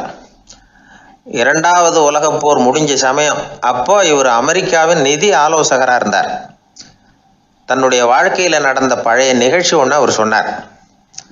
இளம் வயசில் படித்து முடித்ததும் அவர் வேலை தேடிக்கிட்டு இருந்தாராம். அப்போது ஒரு கால்நடை வைத்தியர்கிட்ட போய் வேலை கேட்டிருக்கார். இவர் அங்கே போன சமயத்தில் அந்த டாக்டர் தன்னுடைய பழைய கார் ஒன்றை விற்பனை செய்யறதுக்காக வேற ஒருத்தர்கிட்ட பேரம் பேசிக்கிட்டு இருந்தார். வாங்க வந்தவர் இவர்கிட்ட அந்த காரை பற்றின விவரம்லாம் கேட்டுக்கிட்டு இருந்தார். கார் நல்ல நிலைமையில் இருக்குமா அப்படிங்கிற கவலை அவருக்கு. எல்லா விவரங்களையும் கேட்டுக்கிட்டு அவர் கடைசியாக சொன்னார், டாக்டர், இந்த காரை நீங்களே என்னுடைய ஊருக்கு ஓட்டிகிட்டு வர வேண்டியது. கார் எந்த ரிப்பேரும் ஆகாமல் என்னுடைய ஊருக்கு சேர்ந்துட்டுதுன்னா அங்கேயே நான் பணம் கொடுத்து இந்த காரை வாங்கிக்கிறேன் அப்படின்னார். நம்ம கார் அவ்வளோ தூரத்துக்கு வழியில் எந்த கோளாறும் இல்லாமல் போய் சேருமா அப்படிங்கிற சந்தேகம் டாக்டருக்கு. அவர் என்ன செஞ்சார் தெரியுமா? தன்கிட்ட வேலை கேட்டு வந்திருந்த இளைஞர் பால் ஹாஃப்மேனை கூப்பிட்டார். அவர்கிட்ட சொன்னார், இதை பாருப்பா, இந்த காரை நீ அவருடைய ஊர் வரைக்கும் நல்லபடியாக ஓட்டிகிட்டு போய் சேர்த்துட்டீன்னா உனக்கு நான் வேலை கொடுத்து விட்றேன். அது மட்டும் இல்லை, காரு விற்கிற தொகையில் கமிஷனும் கொடுக்குறேன், என்ன சம்மதமா அப்படின்னு கேட்டார். ஹாஃப்மேன் யோசனை பண்ணார். அதுக்கப்புறம் சரின்னு சொல்லி சம்மதிச்சார். கொஞ்ச நேரத்தில் அவரும் கார் வாங்க வந்தவரும் புறப்பட்டாங்க. இவர் ரொம்ப சிரமப்பட்டு வழியில் எங்கேயும் நிறுத்தாமல் காரை ரொம்ப சாமர்த்தியமாக ஓட்டிகிட்டு போய் சேர்த்துட்டார். இவரை அழைச்சிக்கிட்டு வீட்டுக்குள்ளே போனார். அப்புறம் கேட்டார், இதை பார்ப்பா, இப்போ சொல்லு, இந்த காரோட நிலைமை இப்போ எப்படி இருக்குது? உண்மையிலேயே இது நல்ல நிலைமையில் இருக்குதா? உன்னுடைய மனசாட்சிப்படி பதில் சொல் அப்படின்னார். இவரும் உடனே காரு நல்ல நிலைமையில தான் இருக்குது அப்படின்னு சொல்கிறதுக்கு வாயை திறந்தார். அதுக்குள்ளே பார்வை எதிரில் உள்ள சுவர் மேலே பட்டுது. அங்கே இயேசுநாதர் படம் ஒன்று மாட்டியிருந்தாங்க. அதுக்கு அடியில் எழுதியிருந்த வாசகம் என்னன்னா, நீ பேசும் ஒவ்வொரு வார்த்தையையும் இயேசு கவனித்து கொண்டிருக்கிறார் அப்படின்னு இருந்தது. அந்த வரிகளை பார்த்தார். உடனே காரு சரியில்லை அப்படிங்கிற உண்மையை சொல்லிவிட்டார். இவர் இப்படி சொன்னதும் இவரை ரொம்ப ஆச்சரியமாக பார்த்தார். இவர்கிட்ட இருந்த நேர்மை அவரை சிந்திக்க வச்சது.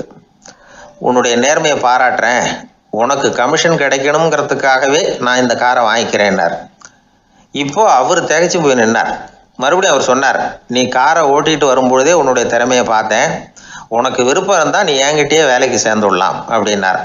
பால் ஹாஃப்மேன் அவர்கிட்ட வேலைக்கு சேர்ந்தார். படிப்படியாக முன்னேறினார். கடைசியில் பார்த்தீங்கன்னா அமெரிக்காவினுடைய நிதி ஆலோசகராக ஆனார். அதுக்கப்புறம் அவர் அந்த பழைய சம்பவத்தை எப்பவும் மறக்கிறதில்ல, அடிக்கடி சொல்கிறது உண்டு. அதனால் இதிலேருந்து நாம் தெரிஞ்ச வேண்டியது என்னென்னா, வாழ்க்கையில் முன்னுக்கு வரணும்னா உழைப்பு மட்டும் போதாது, நேர்மையும் வேணும். ஆனால் இந்த காலத்தில் சிலருடைய நேர்மை நமக்கு ஆச்சரியமாக கூட இருக்கும். ஒருத்தர் புஸ்தக கடை வச்சுருந்தார். ரொம்ப நேரமாக தேடி ஒரு புத்தகத்தை கையில் எடுத்தார். அதுக்கு பில் போட சொன்னார். அந்த புத்தக கடைக்கு வந்த இன்னொருத்தர் பில் போடுறவர், சார் இந்த புத்தகம் மகா அறுவை, மகா மட்டம், இது வேணாம் உங்களுக்கு, வேற ஏதாவது ஒன்று பாருங்கன்னார். புத்தக கடை வச்சிருக்கிறவரே இப்படி சொன்னார். வாங்க வந்தவர் இவர் ஆச்சரியமாக பார்த்தார். உங்கள் நேர்மையை பாராட்டுறேன், அது சரி, இந்த புத்தகத்தை ஏற்கனவே நீங்கள் படித்து பார்த்துட்டீங்களான்னு கேட்டார். அதை படித்து வேற பார்க்கணுமான்னார். அப்புறம் எப்படி இது மகாமட்டம்னு சொல்கிறீங்க அப்படின்னார். அதை எழுதினவனே நான் தான் சார் அப்படின்னார் அவர். இது ஒரு விதமான நேர்மை, நேர்மையை ஒத்துக்கிறது. எப்படி இருந்தாலும் வாழ்க்கையில் உழைப்பும் நேர்மையும் உயர்வதற்கு வழிகள். உழைப்பை விட நேர்மை முக்கியம் அப்படிங்கிறத புரிந்து கொண்டால் வாழ்க்கையில் வெற்றி நிச்சயம்.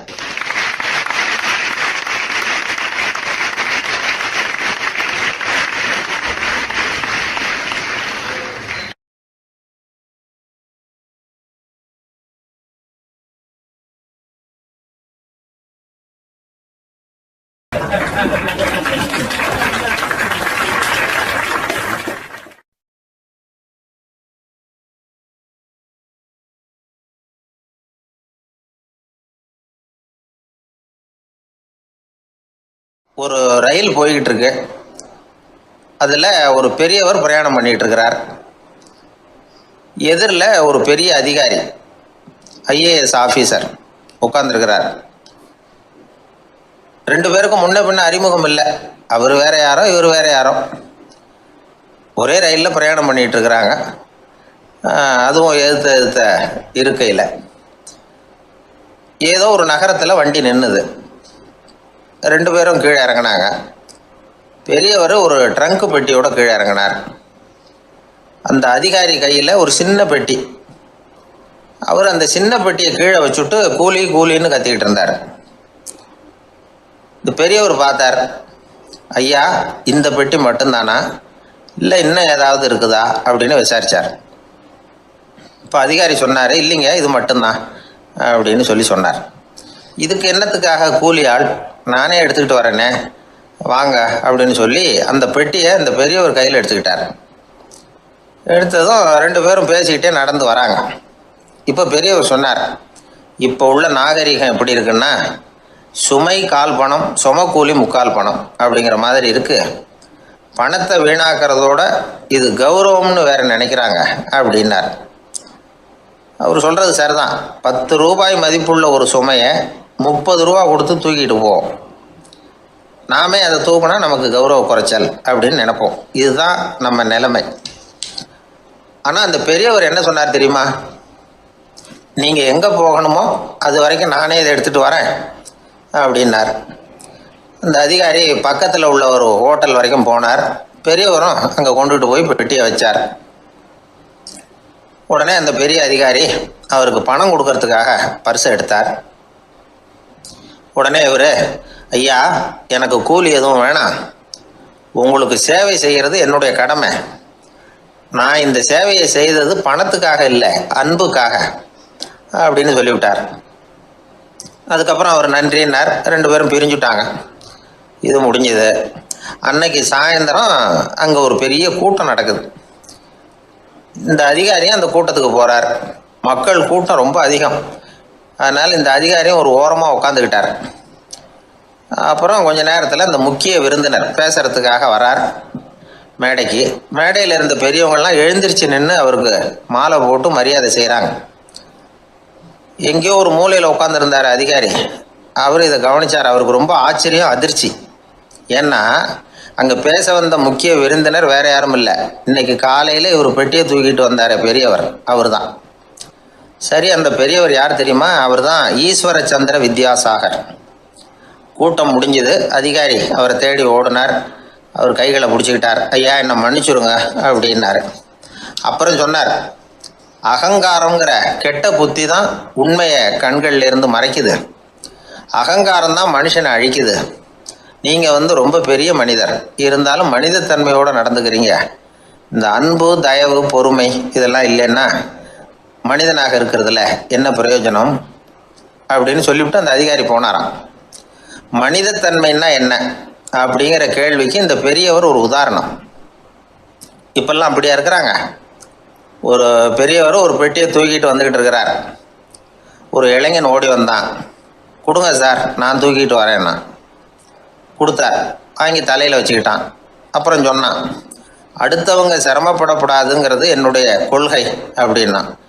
அது நல்லது தான்னார் அவர். கடைசியில் பெட்டியை கொடுத்தான். வாங்கிக்கிட்டு பர்ஸை திறந்தார் பணம் கொடுக்கறதுக்காக. வேணாங்க அப்படின்னு விட்டான் அந்த இளைஞன். ஏன்னார், நான் சொன்னேன் அடுத்தவங்க சிரமப்படக்கூடாதுங்கிறது என்னுடைய கொள்கைன்னு, அதனால் உங்களுக்கு சிரமம் கொடுக்கக்கூடாதுங்கிறதுக்காக வரும்பொழுது நானே உங்கள் பர்ஸை எடுத்து வேணுங்கிற பணத்தை எடுத்துக்கிட்டு திருப்பி உங்கள் பாக்கெட்லேயே போட்டுட்டேன் அப்படின்னா. இப்படி இருக்குது இந்த காலம். அதனால் வாழ்க்கையில் அன்பு, தயவு, பொறுமை இதெல்லாம் ரொம்ப அவசியம் அப்படிங்கிறத நாம் புரிஞ்சுக்கணும்.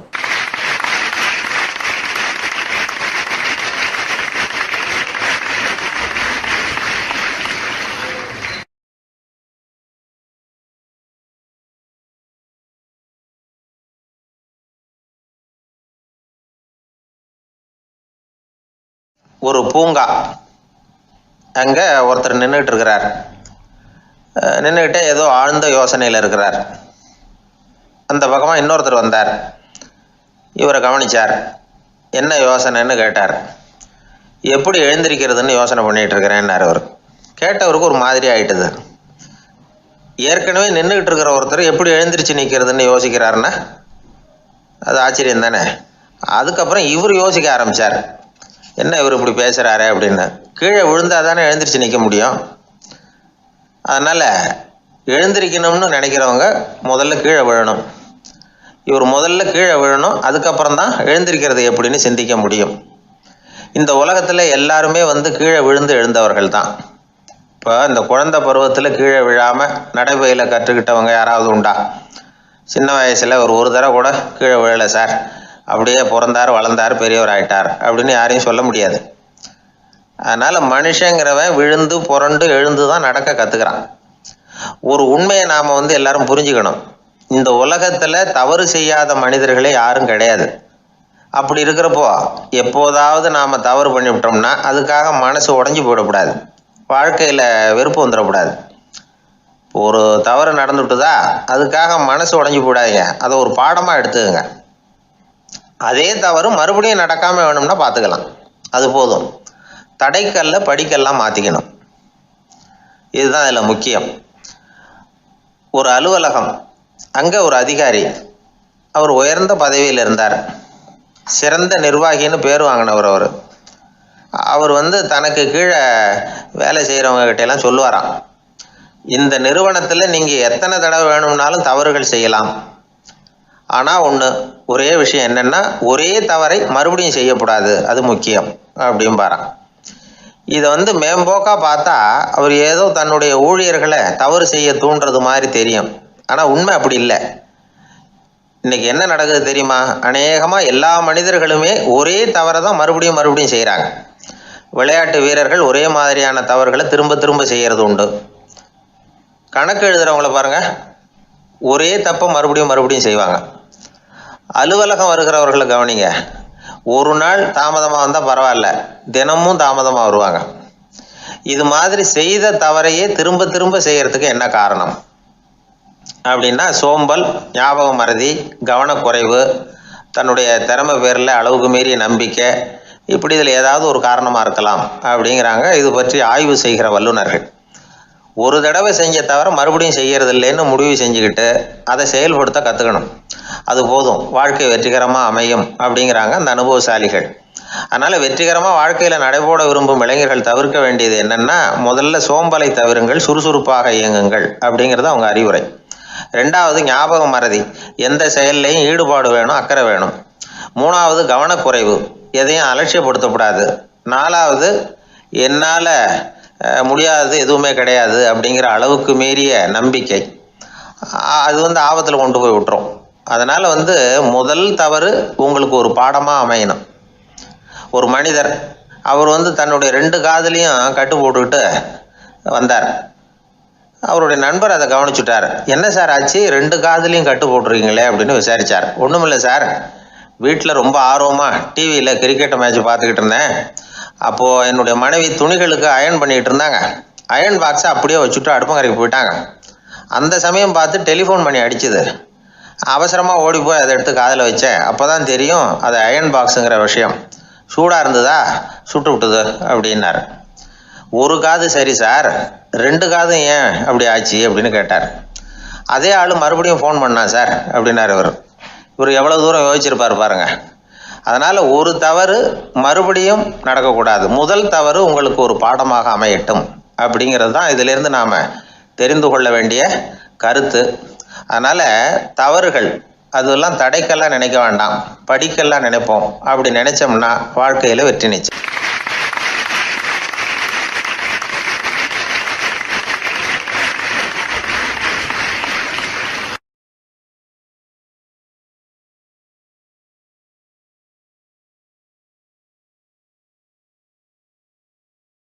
ஒரு மனிதர் அவர் யாருக்கிட்டே தொலைபேசியில் பேசிகிட்டு இருக்கிறார். கொஞ்சம் தூரத்தில் நாம் நிற்கிறோம்.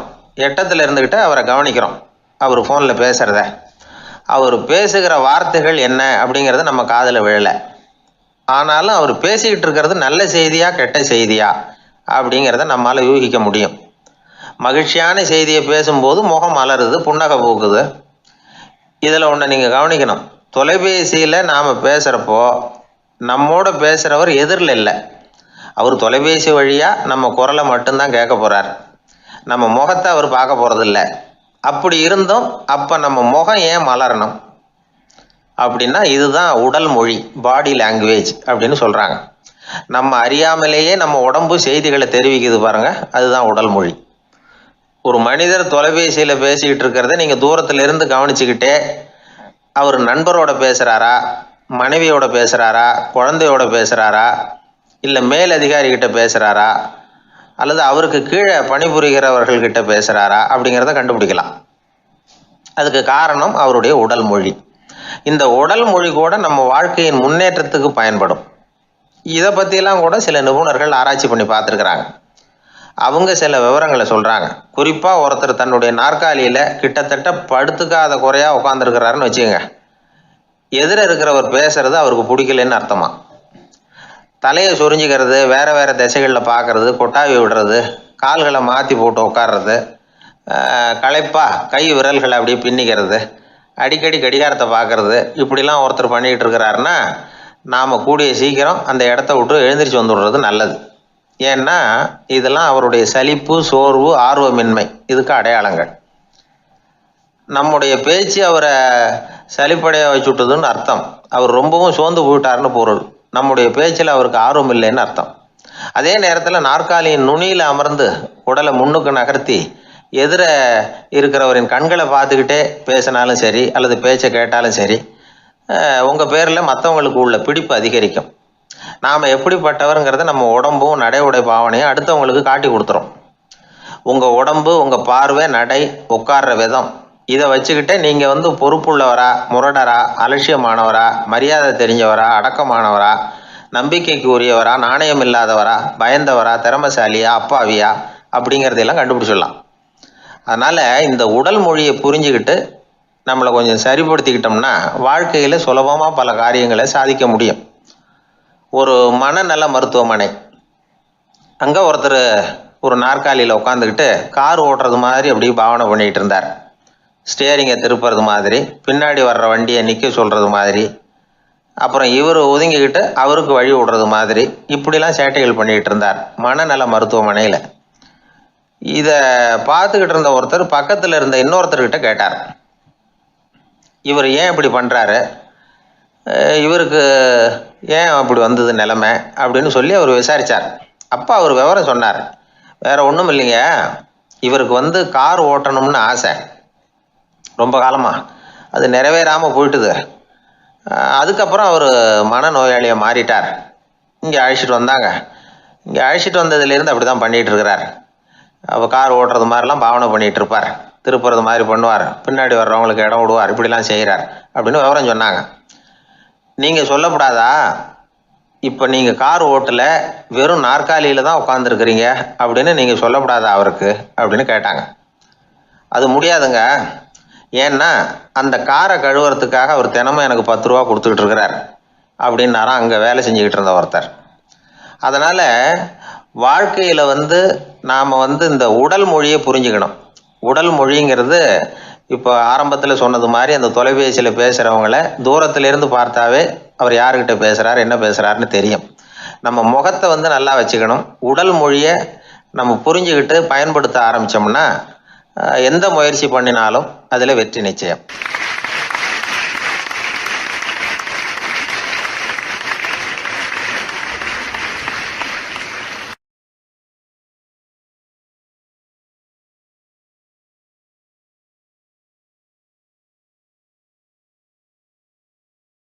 நபிகள் நாயகம் உட்கார்ந்துருக்கிறார். அந்த சமயம் அம்மா அங்க வர்றாங்க. அவங்க கையில திராட்சை பழ கொத்து, அதை கொண்டுகிட்டு நபிகள் கிட்ட கொடுக்குறாங்க. சாப்பிடுங்க அப்படின்னு சொல்லி ரொம்ப அன்பா வேண்டிக்கிறாங்க. நபிகள் நாயகமும் ரொம்ப பிரியமா அதை வாங்கிட்டார். அதுக்கப்புறம் அதை சாப்பிட ஆரம்பிச்சார். நபிகள் நாயகம் மதீனாவில் தங்கி இருந்தப்போ இது மாதிரி நிறைய பேர் பழங்களையும் தின்பண்டங்களையும் கொண்டுகிட்டு கொடுக்கறது வழக்கம். நபிகள் நாயகம் என்ன பண்ணுவார்னா அதெல்லாம் வாங்குவார். உடனே பக்கத்தில் இருக்கிற தோழர்கள் எல்லாருக்கும் பகிர்ந்து கொடுப்பார், தானும் சாப்பிடுவார். இதுதான் எப்போதும் வழக்கம். ஆனால் இந்த தடவை என்னாச்சு தெரியுமா, அவர் அப்படி பண்ணல. ஒவ்வொரு பழமா எடுத்து தானே சாப்பிட்டுக்கிட்டு இருக்கிறார். அவர் விருப்பமா சாப்பிடுகிற காட்சியை ஆசை தீர பார்த்துக்கிட்டு இருந்தாங்க அந்த வயசான அம்மா, அந்த பழத்தை கொடுத்தவங்க. அவங்களுக்கு ரொம்ப மகிழ்ச்சியா இருந்தது, மன நிறைவா இருந்தது. நாம ஆசையா கொண்டுகிட்டு கொடுக்குற பழத்தை நபிகள் நாயகம் இவ்வளவு பிரியமா சாப்பிட்றாரு அப்படின்னு நினைச்சு ரொம்ப சந்தோஷப்பட்டாங்க. அதுக்கப்புறம் அங்க இருந்து அவங்க புறப்பட்டு போயிட்டாங்க.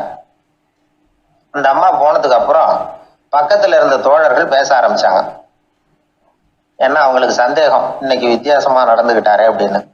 அண்ணலே, எது உங்களுக்கு வந்தாலும் எங்க எல்லாருக்கும் கொடுத்துட்டு தான் நீங்க சாப்பிடுவீங்க, இன்னைக்கு மட்டும் நீங்க அப்படி செய்யலையே, எல்லா பழத்தையும் நீங்களே சாப்பிட்டீங்களே, அதுக்கு என்ன காரணம் அப்படின்னு கேட்டாங்க. இப்படி கேட்கறதுனால நாயகம் அதை தப்பா புரிஞ்சுக்க மாட்டார் அப்படிங்கிறது அவங்களுக்கு தெரியும். யாரும் எதையும் அவர்கிட்ட கேட்கலாம், அப்படி கேட்கறதுக்கு உரிமை உண்டு. இந்த ஜனநாயக முறைகளுக்கு அவர்கள் கொடுத்த மரியாதை இது. தோழர்களின் கேள்விக்கு நபிகள் பதில் சொல்ல ஆரம்பிச்சார். நண்பர்களே, அந்த அம்மா ரொம்ப பிரியமா அந்த பழங்களை என்கிட்ட கொண்டுகிட்டு கொடுத்தாங்க. முதல்ல ஒரு பழத்தை எடுத்து வாயில போட்டு பார்த்தேன், அது ரொம்ப புளிப்பா இருந்தது, சாப்பிடுறது ரொம்ப கஷ்டம். உங்ககிட்ட யாருக்காவது அதை கொடுத்துருந்தா அதுல வாயில போட்டதும் புளிப்பு தாங்காம முகம் சுழிச்சிருப்பீங்க. அதை அந்த அம்மா பார்த்துட்டாங்கன்னா வருத்தப்பட்டிருப்பாங்க. ஆசையாக கொண்டுகிட்டு வந்து நமக்கு கொடுத்துருக்குறாங்க. அவங்க அன்பான மனசை நோகடிக்கிறதுக்கு நான் விருப்பப்படலை. அதனால் முகம் சுளிக்காமல் சாப்பிடணுமேங்கிறதுக்காகத்தான் அந்த பழங்கள் பூராவே நானே சாப்பிட்டுட்டேன் அப்படின்னு புன்முறுவலோட பதில் சொன்னாராம் நபிகள் நாயகம். இன்னொருத்தர் மனசு புண்படக்கூடாதுங்கிறதுக்காக புளிப்பையும் இனிப்பா ஏற்றுக்கொள்ளுகிற பண்பாடு இருக்கு பாருங்க, அது ஒரு பெரிய நாகரிகம். அது எல்லாருக்கும் சுலபமா வந்துடாது. நல்லா இருக்கிற பழத்தையே என்ன இவ்வளவு மோசமா இருக்குன்னு சொல்லுகிறவர்கள் தான் நம்ம கிட்ட அதிகம். இந்த காலத்துல இல்வாழ்க்கையில இந்த நாகரிகத்தை சில பேர் கடைபிடிக்கிறது உண்டு.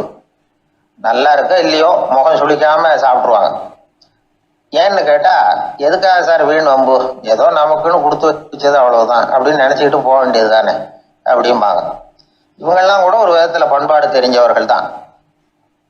ஒரு ஆளு ஊரெல்லாம் சுத்தி விட்டு கடைசியில அழுத்து போய் ஒரு ஹோட்டலுக்குள்ள நுழைஞ்சானான். ரொம்ப களைப்பா இருந்தது அவனுக்கு. அதனால ரொம்ப களைப்படைஞ்சு போய் ஒரு நாற்காலியில போய் உட்காந்துருக்கிறான். இவனை பார்த்ததும் சர்வர் ஓடி வந்தார். சார் உங்களுக்கு என்ன வேணும்னு கேட்டார்.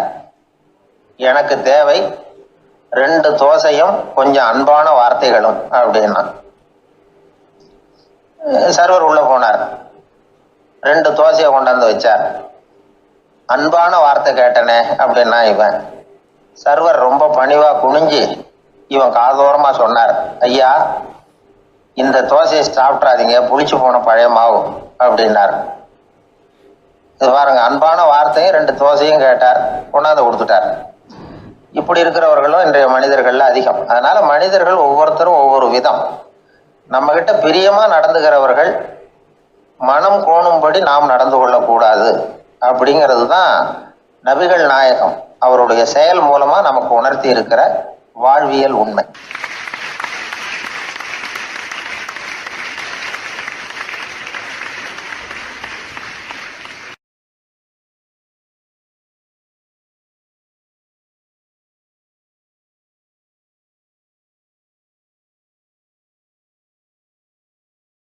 ஊர்ல ஒரு சிற்பி இருந்தார்.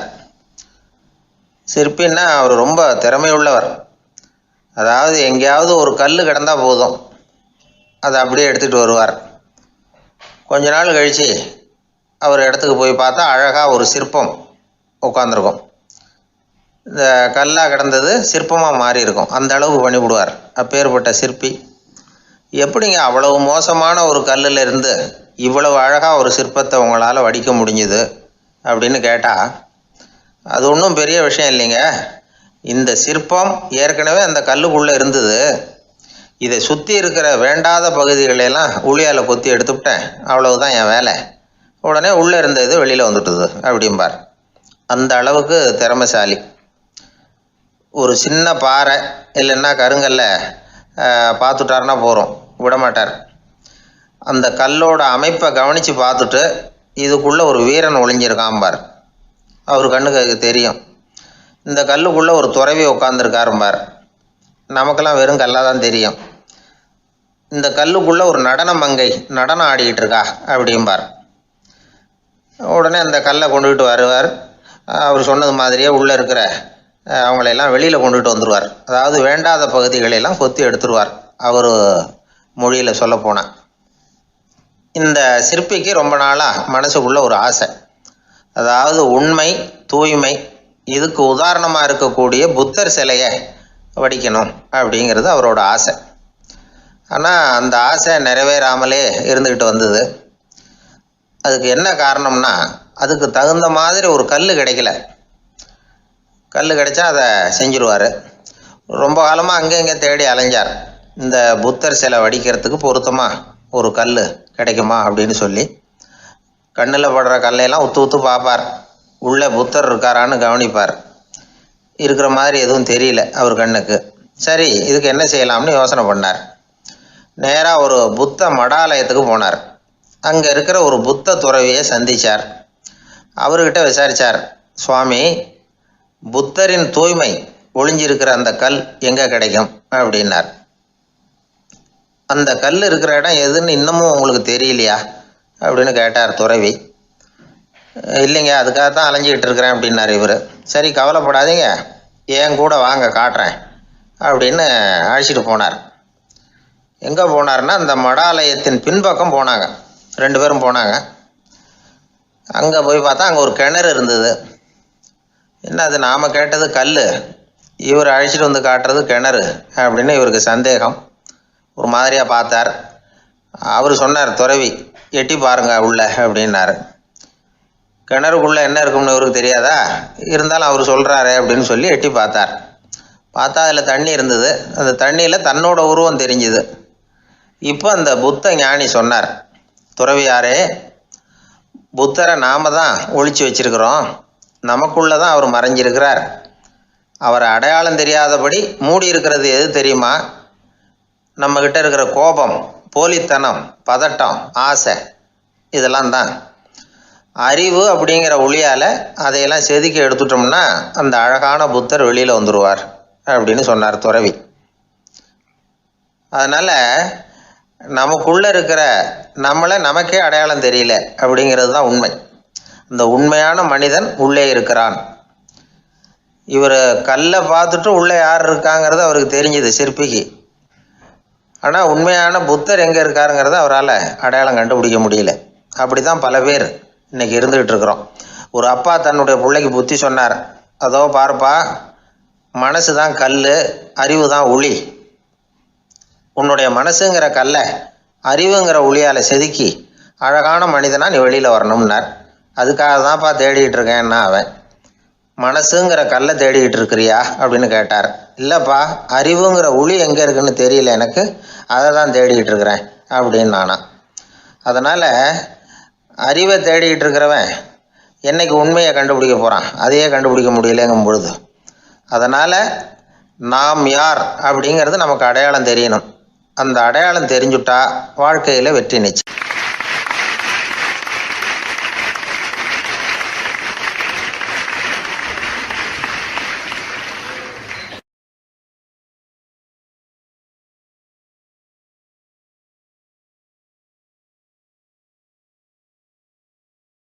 ஒரே ஒரு ஊரில் ஒரு ராஜா இருந்தார், ரொம்ப நல்லவர். ஒரு நாள் அரண்மனையில் விசாரணை நடந்துகிட்டு இருக்குது. அதில் ஒரு வழக்கு. ஒரு விவசாயி வந்து புகார் கொடுக்குறார். என்ன புகார்னா, அவர் வயலில் ஆடுகள் வந்து மேய்ஞ்சி பயிரை அழிச்சுட்டுது. நிறைய உழைச்சி செலவு பண்ணி பயிரை உண்டாக்கி வச்சுருந்தேன், எல்லாம் போயிட்டுது. இனிமேல் நான் என்ன செய்யறது, நீங்கள் தான் சரியான தீர்ப்பு வழங்கணும் அப்படின்னார் அந்த விவசாயி. அந்த ஆடுகளுக்கு சொந்தக்காரர் யாருன்னு கண்டுபிடிச்சி அரண்மனைக்கு அழைச்சிட்டு வாங்கன்னு உத்தரவு போட்டார் ராஜா. சேவகர்கள் போனாங்க, ஆளை கண்டுபிடிச்சாங்க, கூப்பிட்டுக்கிட்டு அரண்மனைக்கு வந்துட்டாங்க. ராஜா விசாரணை பண்ணார். அப்புறம் விசாரித்து முடிச்சுவிட்டு தீர்ப்பு வழங்கினார். இந்த விவசாயி அடைந்திருக்கிற இழப்புக்கு ஈடாக உன்னுடைய ஆடுகளை அவங்ககிட்ட கொடுத்துட வேண்டியது அப்படின்னு சொல்லிவிட்டார். உன்கிட்ட இருக்கிற ஆடு பூரா அவன்கிட்ட கொடுத்துரு, அந்த ஆட்டுனால் ஏற்பட்ட இழப்பு சரியாக போகட்டும் அப்படின்னு தீர்ப்பு வழங்கிட்டார். அந்த மன்னருடைய மகன் இதை பார்த்துக்கிட்டே உட்காந்துருந்தான். இந்த தீர்ப்பை இன்னும் கூட சிறப்பாக வழங்கலாமே அப்படின்னு நினச்சான். அப்பாக்கிட்ட சொன்னான். உடனே அந்த அரசர், சரி நீயே இதுக்கு சரியான தீர்ப்பு சொல்லு அப்படின்னார். அந்த இளவரசன் தீர்ப்பு சொல்கிறான். அவன் சொன்ன தீர்ப்பு என்னன்னா, உங்ககிட்ட இருக்கிற ஆடுகள் எல்லாத்தையும் 1 வருஷ காலத்துக்கு அந்த விவசாயிகிட்ட ஒப்படைச்சிட வேண்டியது. அந்த 1 வருஷத்துக்குள்ள அந்த ஆடுகள் போடுற குட்டிகள், பால், எரு எல்லாம் விவசாயி எடுத்துக்க வேண்டியது. 1 வருஷத்துக்கு அப்புறம் உங்களுடைய ஆடுகளை நீங்களே திருப்பி வாங்கிக்க வேண்டியது. இதுதான் இளவரசன் சொன்ன தீர்ப்பு. இது சரியான தீர்ப்பு தான். இனிமேல் என்னுடைய அரச பொறுப்புகளை இளவரசர் வசம் ஒப்படைக்கிறேன் அப்படின்னு சொல்லி ஒப்படைச்சுட்டாராம். அதாவது தாவூத் நபி, சுலைமான் நபி இவர்களுடைய சரித்திரத்தில் இந்த சம்பவம் காணப்படுறதாக ஒரு நண்பர் சொன்னார். ஒரு தண்டனையை பெறுகிறவன் அதுக்கு பிறகு சமூகத்தில் நல்ல விதமாக வாழறதுக்கு வாய்ப்பு இருக்கிறது மாதிரி அமையணும் தீர்ப்பு. அதுக்கு இது ஒரு உதாரணம். சில தீர்ப்புகள் எப்படி அமைஞ்சு விடுதுன்னா, ஒரு தண்டனையை அனுபவித்து முடித்தவன் அதுக்கப்புறம் அவன் இந்த சமூகத்தில் நல்லவனாக வாழறதுக்கு நினச்சா கூட அதுக்கு தகுதி இல்லாதவன் அப்படிங்கிற அளவுக்கு சூழ்நிலை அமைஞ்சிருது. இது சிந்திக்க வேண்டிய ஒரு செய்தி. இன்னொரு ஊரில் ஒரு ராஜா இருந்தார். அவர் ஒரு நாள் ஒரு போட்டி வச்சார். என்ன போட்டின்னா, அரண்மனை வாசலில் ஒரு பெரிய நீச்சல் குளம், அதில் நிறைய விஷப்பாம்புகள். எந்த இளைஞன் துணிச்சலாக அதில் நீச்சல் குளத்தில் குதித்து நீந்தி கரையேறி வர்றானோ அவனுக்கு 100 ஏக்கர் நிலம் பரிசாக வழங்கப்படும். அது வேணாம்னா 1000 ஆடுகள் பரிசாக வழங்கப்படும். அதுவும் வேணான்னா என்னுடைய மகளை வந்து கல்யாணம் பண்ணிக்கலாம். இதுதான் மன்னருடைய அறிவிப்பு. பரிசுலாம் நல்லா தான் இருக்குது. இருந்தாலும் பாம்புகள் உள்ள குளம்ங்கிறது நல்லா இல்லையே. அதனால் யாரும் அதில் குதித்து நீஞ்சறதுக்கு முன் வரல. இருந்தாலும் திடீர்னு ஒரு இளைஞன் அந்த நீச்சல் குளத்தில் குதிச்சான். நீந்தினா ஒரு வழியாக கரையேறி வந்துட்டான். மன்னருக்கு ரொம்ப மகிழ்ச்சி. நீ தான் தைரியமான இளைஞன், வா இப்படின்னு கூப்பிட்டார். கிட்ட வந்தான். அந்த இளைஞன் தண்ணீர் சொட்ட சொட்ட வந்து நிற்கிறான். சரி, உனக்கு 100 ஏக்கர் நிலம் வேணுமான்னு கேட்குறார். வேண்டாங்கிறான்.